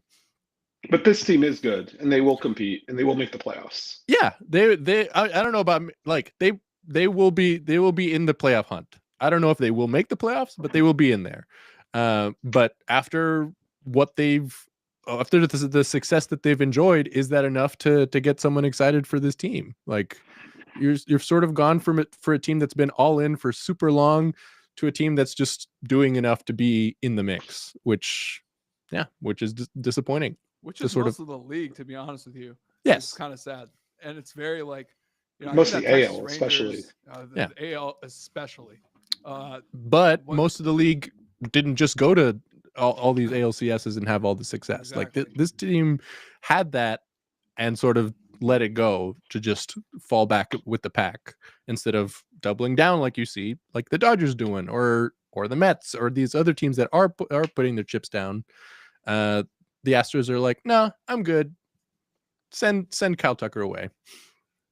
To Murph's point, real quick, and I think this is kind of an indicator of the fact that possibly gratitude is not really in the cards, or the Astros are coming off of something of the closest thing you can think of to a baseball dynasty since the Giants, the even year Giants. Yeah. And there's not a whole lot of gratitude there, Murph. Like, honestly, like if you think about, this is time to enjoy the Jose Altuve prime, or end of his prime. You know what we did for Kobe in LA? Like, we endured some crappy basketball for that guy. Like, it was rough. All right. And when people were saying we should amnesty his contract, I think Mark Cuban came out and said we need to amnesty. Lakers should probably amnesty Kobe. We paid it and stayed the course, to my great chagrin. But like, yeah, go ahead and shoot 50 shots in the last game. Yeah, in his last game, he shot 50 times and scored 60. Like, and you know what? The city kind of celebrated it. No matter how crappy the basketball was, the city was cool with it because, hey, like, there were a lot of good times that Kobe brought us. And it's weird. Jose doesn't seem to get that. He doesn't have that goodwill built up, which is unfortunate. One, baseball is more of a team sport, obviously. It's not like, you see Jose's face, plastered on everything. He's not exactly like, Kobe Bryant in terms of popularity, but it's just, I just don't see that happening. Like if Jose Altuve were to retire, he just doesn't have like the public goodwill to be able to have like a retirement tour, like I imagine like Mike Trout would, or some shit like that, right? So, but he is loved a lot in Houston, and I think it's similar. It reminds me a lot of I'll throw another guy out there, like Dirk, for instance. Those last couple of years when Dirk was on the Mavs, like that team wasn't really doing anything either. Remember, they were bad enough to even get Luka. Yeah. That's how bad they were. And the fans though were still coming out because it's a Hall of Famer, a legend, like kind of on his way out. But Dirk has nothing against him. Like there are no strikes against him in the public. Like I like Dirk, and I freaking hate the Mavs, right? Like, but this isn't about other fans. This is just about Houston fans, and Houston fans have no strikes against like Altuve. Like he is unequivocally liked. Like it's other fans, like specifically Dodger and Yankee fans, who have their frustrations with Altuve, which also totally fair. But I guess I'm more thinking of it like the Mavs still pack the arena for Dirk. The Astros fans, similarly, this is their guy, this is their legend, and this isn't even gonna be that bad of a team. This is a team that's gonna be competing for the playoffs. We're not talking about like a Dirk team that was dog water and like was good enough to draft Luka. This is a good team. Yeah. But yeah, I mean, again, I agree. This team will be in playoff contention, but not that bad of a team is a major letdown after what they have been in recent years. And I think that's ultimately where this thing lands on, is that after this great run of success, seeing these superstars walk away, not knowing whether or not there's going to be a reason to really tune in after this, you got fat. Let's be honest, Houston, you got fat. It was a great run, like World Series, 8 straight ALCSs, like that's crazy. Okay, in a game as random as baseball, to have 8 straight ALCS is insane. Like not even the Dodgers have done that, and the Dodgers probably outspent the Astros like $2 to 1. Okay, so I will give Astro. I'm gonna rule in favor of Dan here, but only because like I wish there was something. Like if they had a Paul Skeens, like we'd be talking about something else, right? Like, Hunter Brown. Yeah, case closed. I'm not surprised the Dodger fans are still holding Altuve is not good enough reason. I made a valid point. If there was a Paul Skeens type player or somebody really exciting, the closest thing is Jordan. You could have brought up Jordan Alvarez is going to hit 70 home runs this year, and I would have been like, okay, maybe that's a reason to tune in. I did bring up Jordan, but Altuve. You didn't bring up how good he was. I did. No, Altuve. I brought up Jordan. Jordan has been incredible. That's the case you're supposed to make. You're like the way Shohei Ohtani bats, like, or Jordan Alvarez is right there. Okay, like that's the guy you're there to watch. Fuck Jose Altuve. Who gives a shit about that midget, dude? Like, this is my point. The deck was always stacked against me on this. Thank you, Your Honor. What's exciting? Jordan Alvarez is exciting. Jose Altuve trying to struggle catch balls in left field is not exciting. Arguing about the Crawford boxes being better for his defensive game is not exciting. I want to see home runs, dude. I want to go watch Jordan Alvarez like smash 72 home runs and tell Barry Bonds to blow him. Like that's what I want. Okay, like come on, right? Like guys, what are we really doing here? Right? Like why should I go to the ballpark? Because you're right. The Texans suck. Okay, and like they're trading away their O-line. Like they traded away Larry Tunsil. That's a big one. It's like, hey, remember how you struggled with like getting hit all year? We just traded away your best offensive lineman. So I don't know what's going on here. Like I guess CJ. Jigs up, buddy. You're gonna have to learn how to be really mobile as a quarterback. Like there's nothing to watch. Okay, and if the Rockets are frauds, which they're, yeah, okay, right? But like, yeah, come on. That's the case. It's like, dude, they still got the best athletes. Houston Astros had like what 3 of the best players in the sport, like on their team, and like the 3 best athletes as far as like separation from the competition, like. Are Houston Astros. It's like who on the Texans is like the Jordan Alvarez of their sport or the Jose Altuve of their position, right? Like that's what makes it exciting. They still got marquee ass players, and like one very, very marquee like dark horse MVP candidate in Jordan Alvarez. So like that's the argument, y'all. That's no hanging fruit, y'all. But they had 2 last year. They had him and Tucker, and then they decided to just bye, Kyle. They're like, you know what? We only need one. Get your ass over here. I was like, they got what? Like a bag of Doritos? Like what the fuck is this? Yep. Straight into the rotation. There you go. Yeah, because trading for Isak Perez worked out so well last year. Like, what the fuck? Oh my god. Oh. All right. We'll be back with gratitude and rants and a matchup we're looking forward to. I thought you guys did a good job, though. All joking aside. Like, that was pretty good. Yeah, it's a fun one. You guys cover your bases, but Also, feel free to get more animated, guys. Y'all are lawyers, you know, like, not like fucking, not professionals. Yeah, like y'all are lawyers. I thought lawyers are supposed to be professional. No, not the ones I know. Okay, I'm just kidding, hon. And we're back. All right, guys, it's time for our favorite segment. It's gratitude and rants and matchups we're looking forward to. I have actually prepared gratitude and rants today, so it's not going to be off the cuff. So I'll go second or third or whatever. Dan, you seem prepared. Gratitude and rants. Prepared enough, I suppose. The matchup that I of the ones that I saw, the matchup that I was most looking forward to is technically happening right now. We're at halftime of Uruguay versus Argentina in CONMEBOL qualifying. They're tied 0-0, and I'll be excited to go catch the end of that after this. But there's a lot of interesting international soccer this week. USA versus Canada should be good. Germany against Italy, Spain against Holland, the Netherlands. A lot of fun international matchups. So I'm looking forward to those. I'm grateful for a couple of things.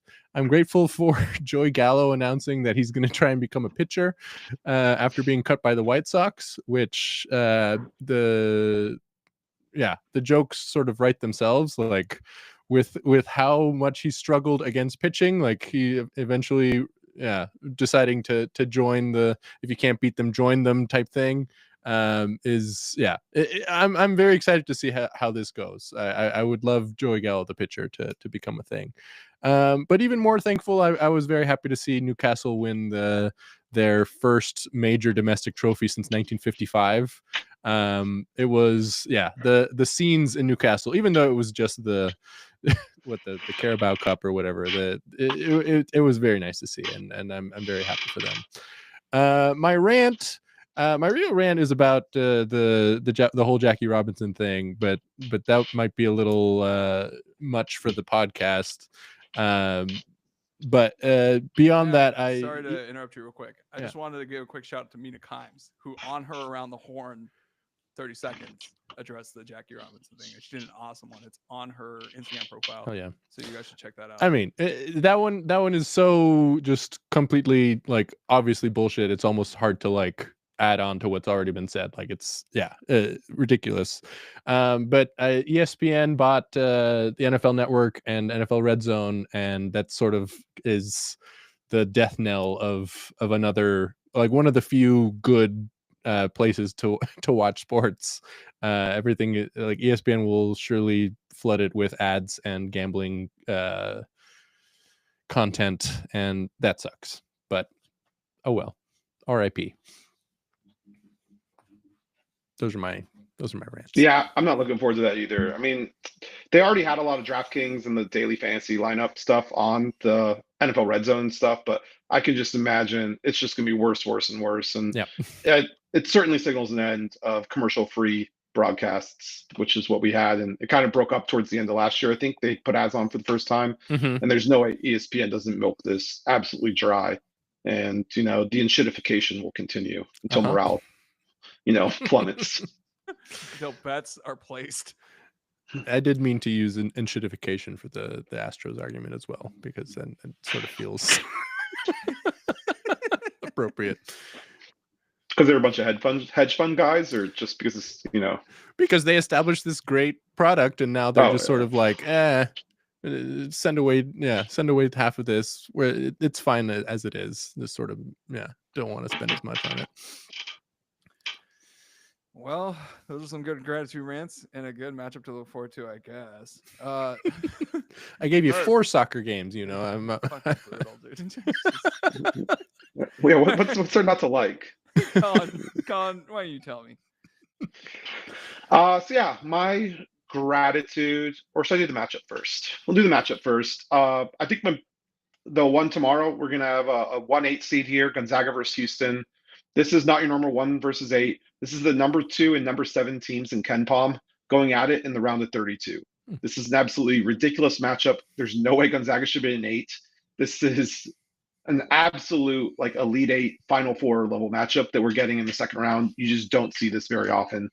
Both of them came out and put out statement victories in the opening round. I mean, Houston just was all over SIU, Edwardsville. I think they had them doubled up for most of the game. And Gonzaga, they went up 27-3 on Georgia. The SEC was kind of the bellwether conference this year, and Gonzaga just absolutely humiliated them. I don't believe that Georgia ever got it under 20 points after that. And it was about as humiliating of a beatdown as you'll ever see from a major conference team. Gonzaga just looked absolutely unstoppable. They've been on an absolute roll recently. They beat out a very good St. Mary's team for the title in WCC, the conference tournament. So they're rolling, and this Houston team just does not lose, especially away from their home court. They have, I believe, the longest road and neutral site winning streak in America right now. And this is a very, very tough team with Kelvin Sampson. And yeah, this is just going to be an absolute banger of a matchup. I am grateful for Redlands. This is going to be the end, unfortunately, though, of my SCIAC report. They became only the second SCIAC team to ever make the Elite Eight. They joined Occidental. Quite the run. SCIAC never does very well in the D3 tournament. Elite Eight, this is hollow ground. Very great to see, the SCIAC get represented here in the D3 tournament. Unfortunately, they weren't able to be the first team to make the Final Four, but 3 teams in, Redlands to the Elite Eight. This is quite easily the best season that the SCIAC has ever had. And that is something that I always will appreciate. And as for my rant, it was going to look earlier. This rant was going to look good earlier before UNC made their massive comeback. But actually, I still think it kind of fits because UNC making the tournament was an absolute joke. They were 1-12 in quad 1 games. And, even taking outside of that, if you do top 100 on KenPom, UNC was 9-13, West Virginia was 12-13, top 50, UNC was 2-10, West Virginia was 4-8. Against teams that made the tournament, UNC was 2-10, West Virginia was 4-8. Like any way you cook it, there's just no reason that UNC should have made it over West Virginia. Bracket matrix, when I looked Sunday morning, it was 117 out of 117 bracketologists had West Virginia in the field. And I believe UNC was on 27. And then that number went up to, I think the final brackets ended up being 243 out of 267 for West Virginia. So basically, almost everyone unanimously thought West Virginia was in, and UNC was unlikely to get in. But the fact that West Virginia of all teams was pushed out is just absolutely ridiculous. And then UNC comes in, they lose to Ole Miss, they went down by as much as 20, rallied back, and they had another single-digit loss to a Q1 opponent to make themselves 1-13, a fitting end to an undeserving year. To highlight the thing, so everyone could put their tinfoil hats on, the UNC AD was the person who was the chair of the selection committee, totally not a conflict of interest. He was absolutely confused as to what happened and how UNC got in since he was not in the room. And so he totally didn't know how that happened. Also, coincidentally, he got a 6-figure bonus for UNC making the tournament. So I'm sure there was absolute no conflict of interest at all here, not monetarily, the school he represents, anything else to allow this sham in. And the ACC having just a dog day tournament. Louisville never really was in the game versus Creighton. Clemson was down by as much as, I think, 22 versus McNeese State as they lost to 5 versus 12.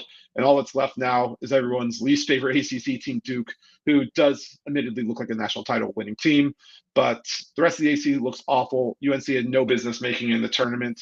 They lost another game against a good team, which is all they were really good for this year. KenPom did really like them for that reason. It's because no one, takes a game that they should lose by 12 and loses by 4 instead, better than UNC.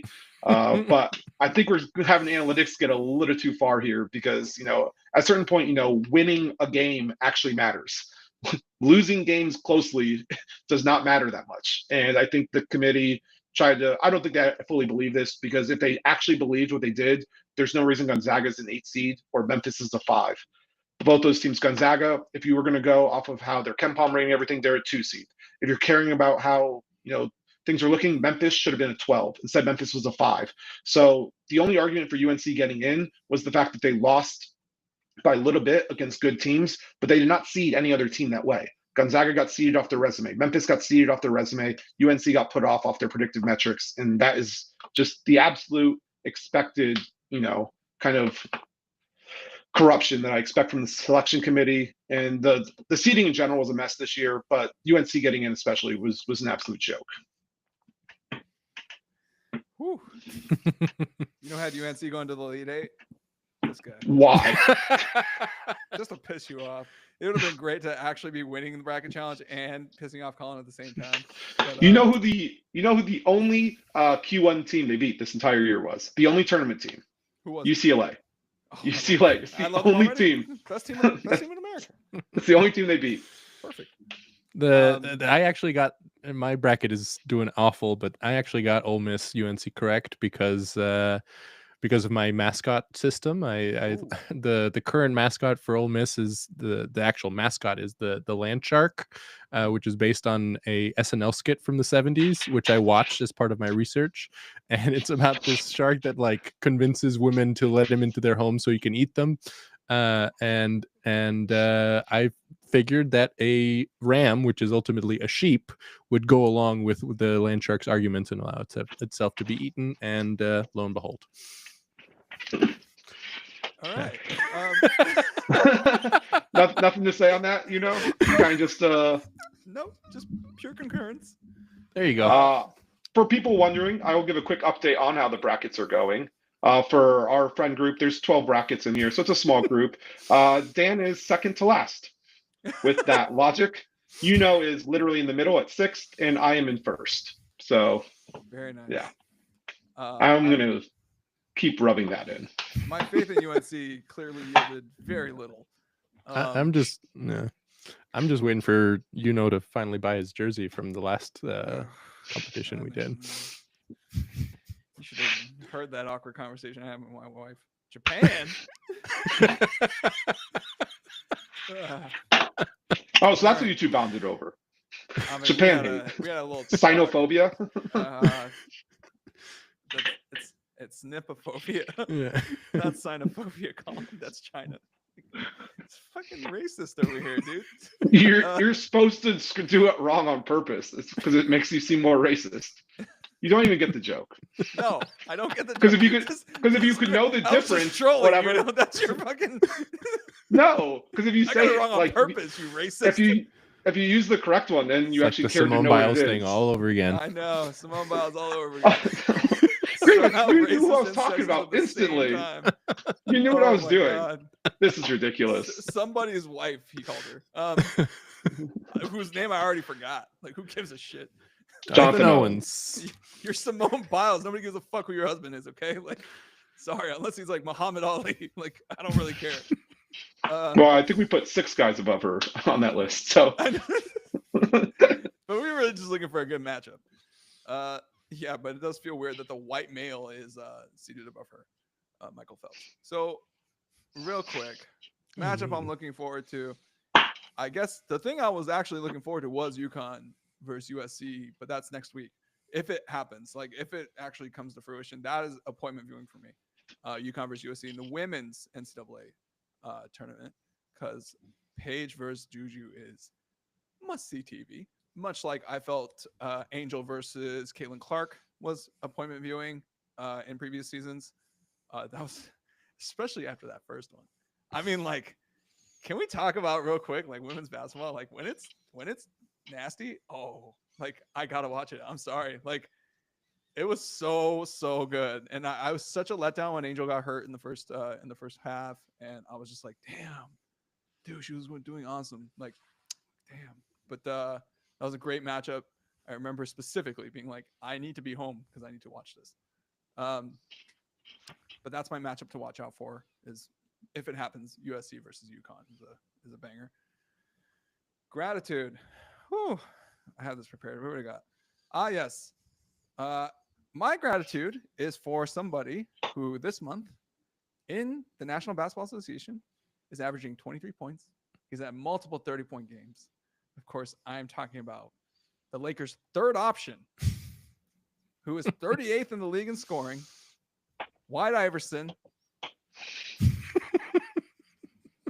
Pistol Pete 25, Stone Cold Reeves Austin. Okay. I'm the racist. My boy, Austin Reeves, has been freaking killing it and I cannot be happier. It's just awesome to see this guy flourish. Nobody thought he was going to be anything when we first got him, and now like, hey, who's this white boy? And LeBron apparently has taken him under his wing, and now he's basically just mini Luka. So he is killing it. He has a very different game than Luka. His is a lot more like agility and handles and all that. Luka's more kind of cerebral, kind of slowed down, herky jerky style. But like Austin's got like a just straight. He's gonna try to out handle you, take the baseline. Like he's gonna try to finish in the paint a lot more often. This is love watching this guy play. A lot of fun, crazy N1s. So that's my gratitude. I'm grateful for White Iverson. All right, my rant, real quick. So for those of you who don't know, if you're out of town and you're a Dodger fan, there's groups who basically just like organize, being able to watch, like the traveling contingent of Dodger fans who actually like kind of organize little watch parties and stuff like that. For the Dodgers, the one that's kind of the biggest one of these groups is Pantone 294, which is basically, it's like an independent company that apparently sold tickets to a watch party in Japan. All right. Like, and it went like horribly. Like, apparently, like, and he blamed the, like, and we'll get to the guy, but basically it went pretty poorly. There were a lot of reports online about like, this sucked and I felt ripped off. And like, you know, I paid like $600 like to just do this thing. And I was just like, what the? So I dug a little bit deeper and I was like, do they have any affiliation? It's like, turns out, I don't think the actual Dodgers account follows them, but a couple of Dodgers players follows them. And I think they do like meet and greets. They host meet and greets with like players. I think the next one was with Max Muncy. And it's run by this guy. All right. This is where I'm getting to. Alex Soto. All right. And this guy basically, I guess, like had ripped off a good chunk of people and they're not super happy about these events.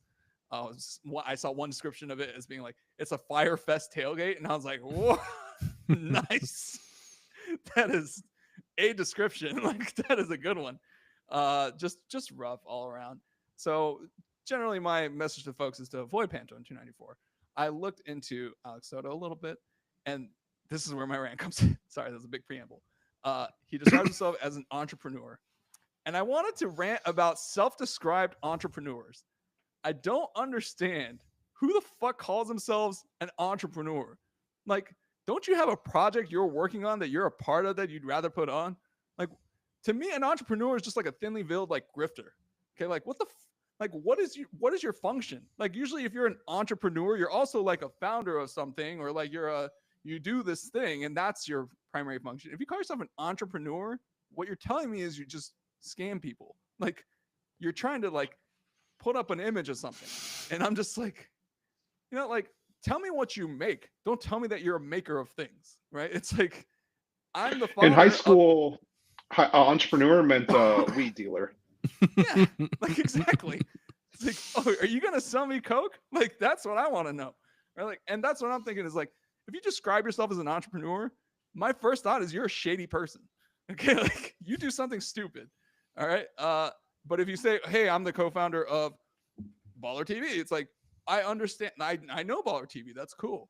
You know, like, or I'm a co-founder of Facebook. Like, oh, I know Facebook. That's really cool. Like, you're an entrepreneur. Like, bro, like, so is everybody else. You know, like, what are you talking about? You're a maker of babies. Like, good job. Like, what the fuck are you talking about? So I don't think like entrepreneur is like a good way to describe yourself. It seems kind of like weird and shady. So that's my rant. Don't call yourself an entrepreneur. And especially don't call yourself an entrepreneur when you own like a company that basically just, you know, rips off Dodger fans. Okay. And like, that's your representation to the rest of the world. Like, I think the Dodgers should dissociate as much as they can from this guy just because he seems super seedy and shady. And that's my rant. Fuck Pantone 294. You're muted again. Muted. I'm with you on the entrepreneur thing. It's definitely one of those things where people just kind of mention, it's just a vagary like statement, like almost means nothing. Synergy. Like, tell me what you do. You know what I mean? Like, don't tell me that you do shit. Yeah. I held a yard sale once. I'm an entrepreneur. But literally, because And oh, that's the thing. I was going to bring up the actual definition of an entrepreneur. It's someone who organizes, manages, and takes on the risks of a business or enterprise, typically by starting a new business or innovating within an existing one. Like, that doesn't tell me shit. Like, yo, you do stuff. That's dope. Like, cool. So, fuck entrepreneurs. Tell me what you We'll just cut that clip out. All right. That's it for this week. And on that note. Oh, man. Murph, when do you get back to Pasadena? You're getting back soon? I'll be back in time for Ping's wedding. Oh, that's like a couple weeks. Okay. What's next weekend? Oh, my God. We're already at the end of the week. Yeah, I forgot. Sorry. I thought it was Tuesday today. Oh, yeah. Okay, cool. Well, I'm Euno Lee, joined by my great co-hosts, Collin Murphy and Dan Grievitz. We're so glad you tuned in, if you did. This is, man, it's good reps, but just glad to hear you guys and hang out with you guys as always. Do we have any parting words, parting shots? Fight on, Juju. Fight on, Juju. Yeah. UNC Murph? Wilmington going down tomorrow. Where? Worried about the Seahawks, are we? No. That's cool. I'm excited to see USC win by 1,000,000 points. It'll be great. I'm gonna say, yeah, go Ducks. Beat that, Christian fraud of a university called Liberty, and I hope they beat the hell out of them. Wait, is that the for-profit? Is this like a for-profit Liberty or is it like a non-profit Liberty? No, they're kind of like a Bob Jones, like weird, like sect that is like extremely, yeah. Okay, they had like I forgot who they had as a speaker recently that made kind of waves, but they had some weird. They're the type of person that would host someone like Harrison Butker. Mm-hmm. Yeah. We're thinking about the same school. Okay, cool. Yeah, yikes. Seth Curry went there, by the way. Seth Curry? Before he transferred to Duke. Yeah, he started at Liberty. Oh yeah, they're the ones founded by Jerry Falwell. Yeah. Oh my God, yes. Okay, yeah. All right, we're thinking about the same school. Yeah, that's the school. I think even Duck haters should be rooting for the Ducks tonight. Yeah. Get those frauds Jesus out of lovers? Here. Okay, who are they going to root for? All right, the one that's not scamming the followers. Hey. And we're not here to think about things of the earth. Whoa. Okay? Like, now, you're being too materialistic.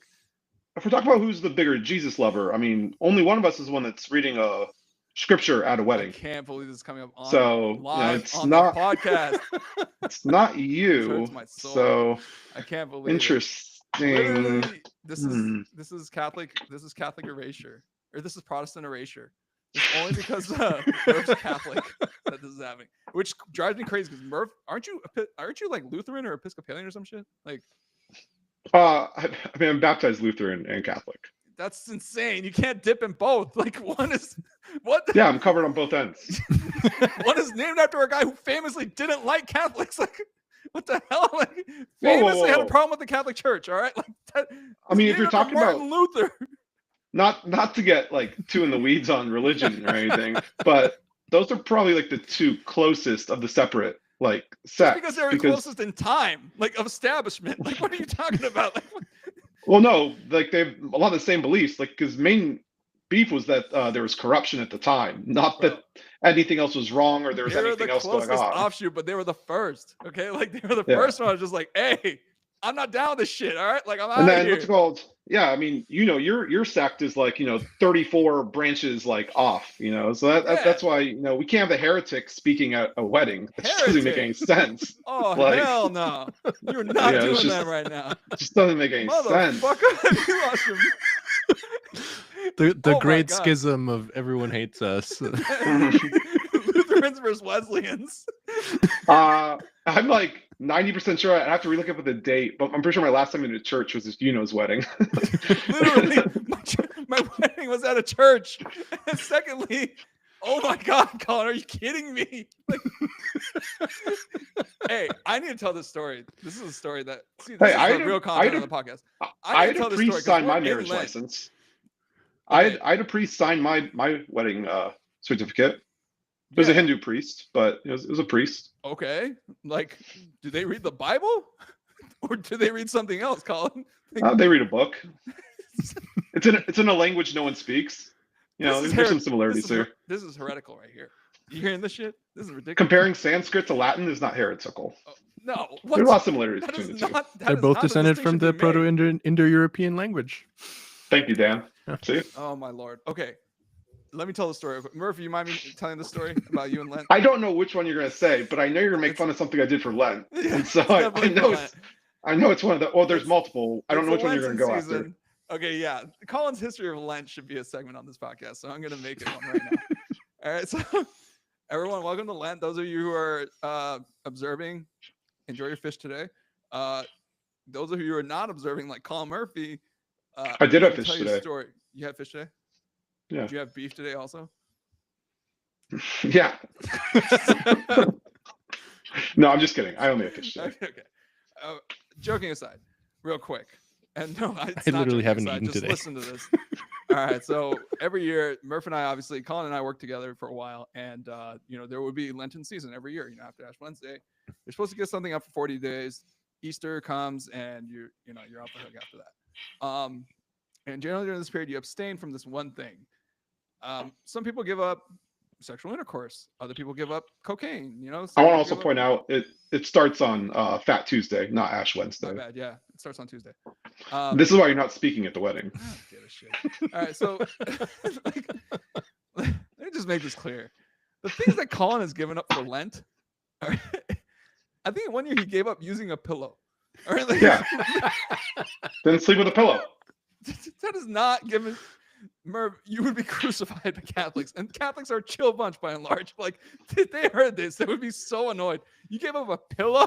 Like, I gave up sexual intercourse, and you gave up pillows? Like, are you kidding me? Like, on top of that, there's people who give up drinking. There's people who give up smoking. I mean, some people say having sex is pillowing someone, so I view them as pretty much equivalent that is, things. Like, not even a valid argument. I'm not even going to address that. Okay, so this is the real ass kicker right here. This is a real kick in the nuts right here.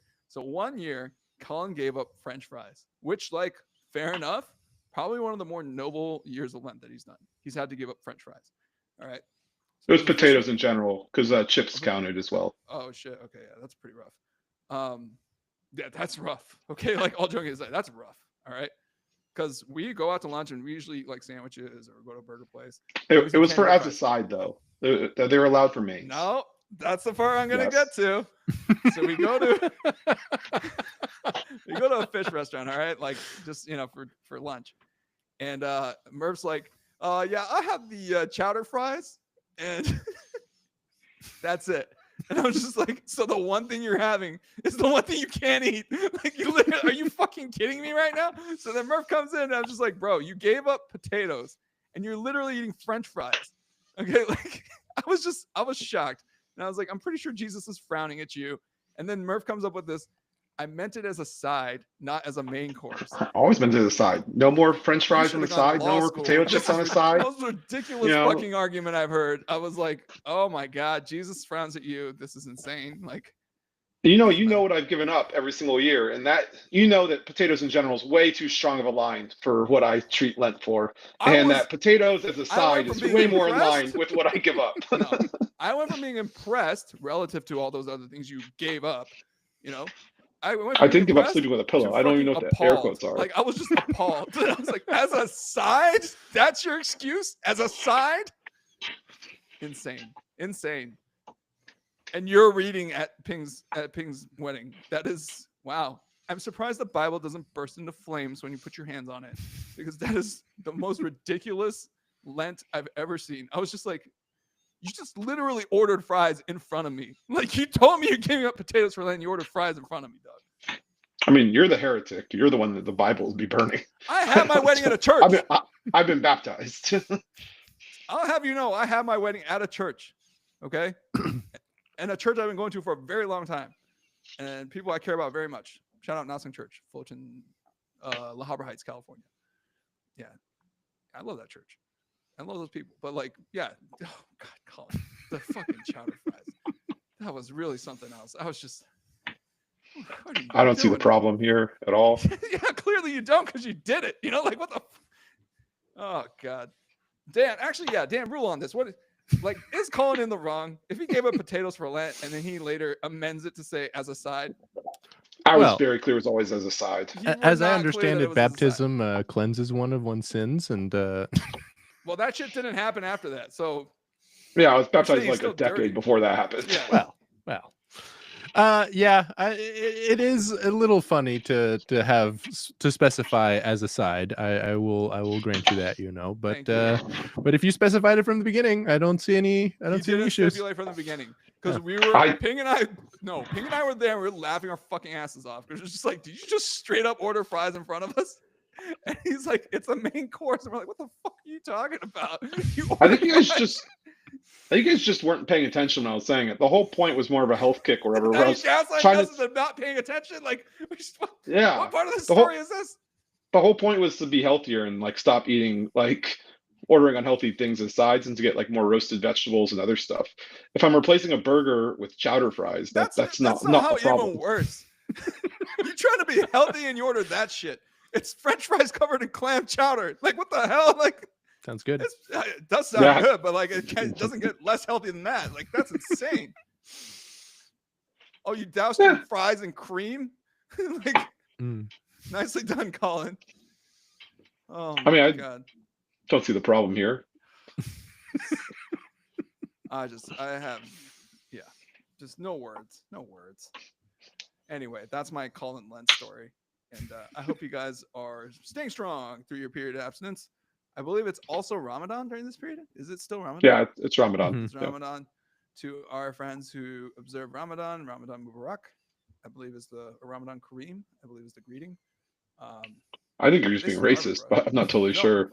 No, those are the two greetings you're supposed to use. But I forgot which one was for which. But I think you just picked one of the few Muslim names you knew and threw it on the end of something. The more you spout off of the mouth about this, the more racist you look, Collin. Just like how you refer to Simone Biles as somebody's husband. Again, like, oh my gosh, that's clearly a bit. No bit I saw. This Collin, in order for a bit to work, there has to be a context of like, oh, Collin's normally a pretty reasonable guy who would never say anything outright. Grievance knew exactly what I was doing. Didn't seem like it to me. I also thought you did too, because you picked her and put her in the bracket. Yeah, I did. I thought so. Yeah. But like, I had no idea who you were talking about. So I was like, why don't we just do this? Grievance and I both thought you were in on the joke until you then called me out. Don't put Grievance in here. Don't put Grievance in here. I mean, he's right though. I did think that like, because that's who he was talking about, and then you put her name in, and I was like, oh yeah, okay, but no, I don't know who he's talking about. Yeah, I only know her as, Olympian Simone Biles. We thought you were going along with it, and then you just turned on me. Oh, so I'm the traitor now. From my view, yes, that's how it came out. Yeah. Oh my God! 7-time Olympic medalist Simone Biles, aka whatever the fuck his name's husband. Jonathan Owens. Oh, well, that got fun towards the end there. We'll see you guys next week. I assume on Tuesday, but we'll see. And hopefully we have more great content for you guys. We'll do the first round of the brackets, at least half of them by next week. And then we'll do the other half the following week and hopefully get to I think that's an Elite 8 or a Sweet 16. Are we doing a prosecution? Should we determine a team? Yeah, we'll think of something. We'll definitely do something, but you'll find out next week when you tune in, guys. All right. Once again, thanks for joining us. I'm Euno Lee. He's Dan Grievous. That's Collin Murphy, the Lenten Destroyer. This is Everyone Hates Us. Thanks again. We'll see you next week. Fight on. Right on. Go Ducks. Good stuff, boys. I like that at the end where we're just like storytelling and just like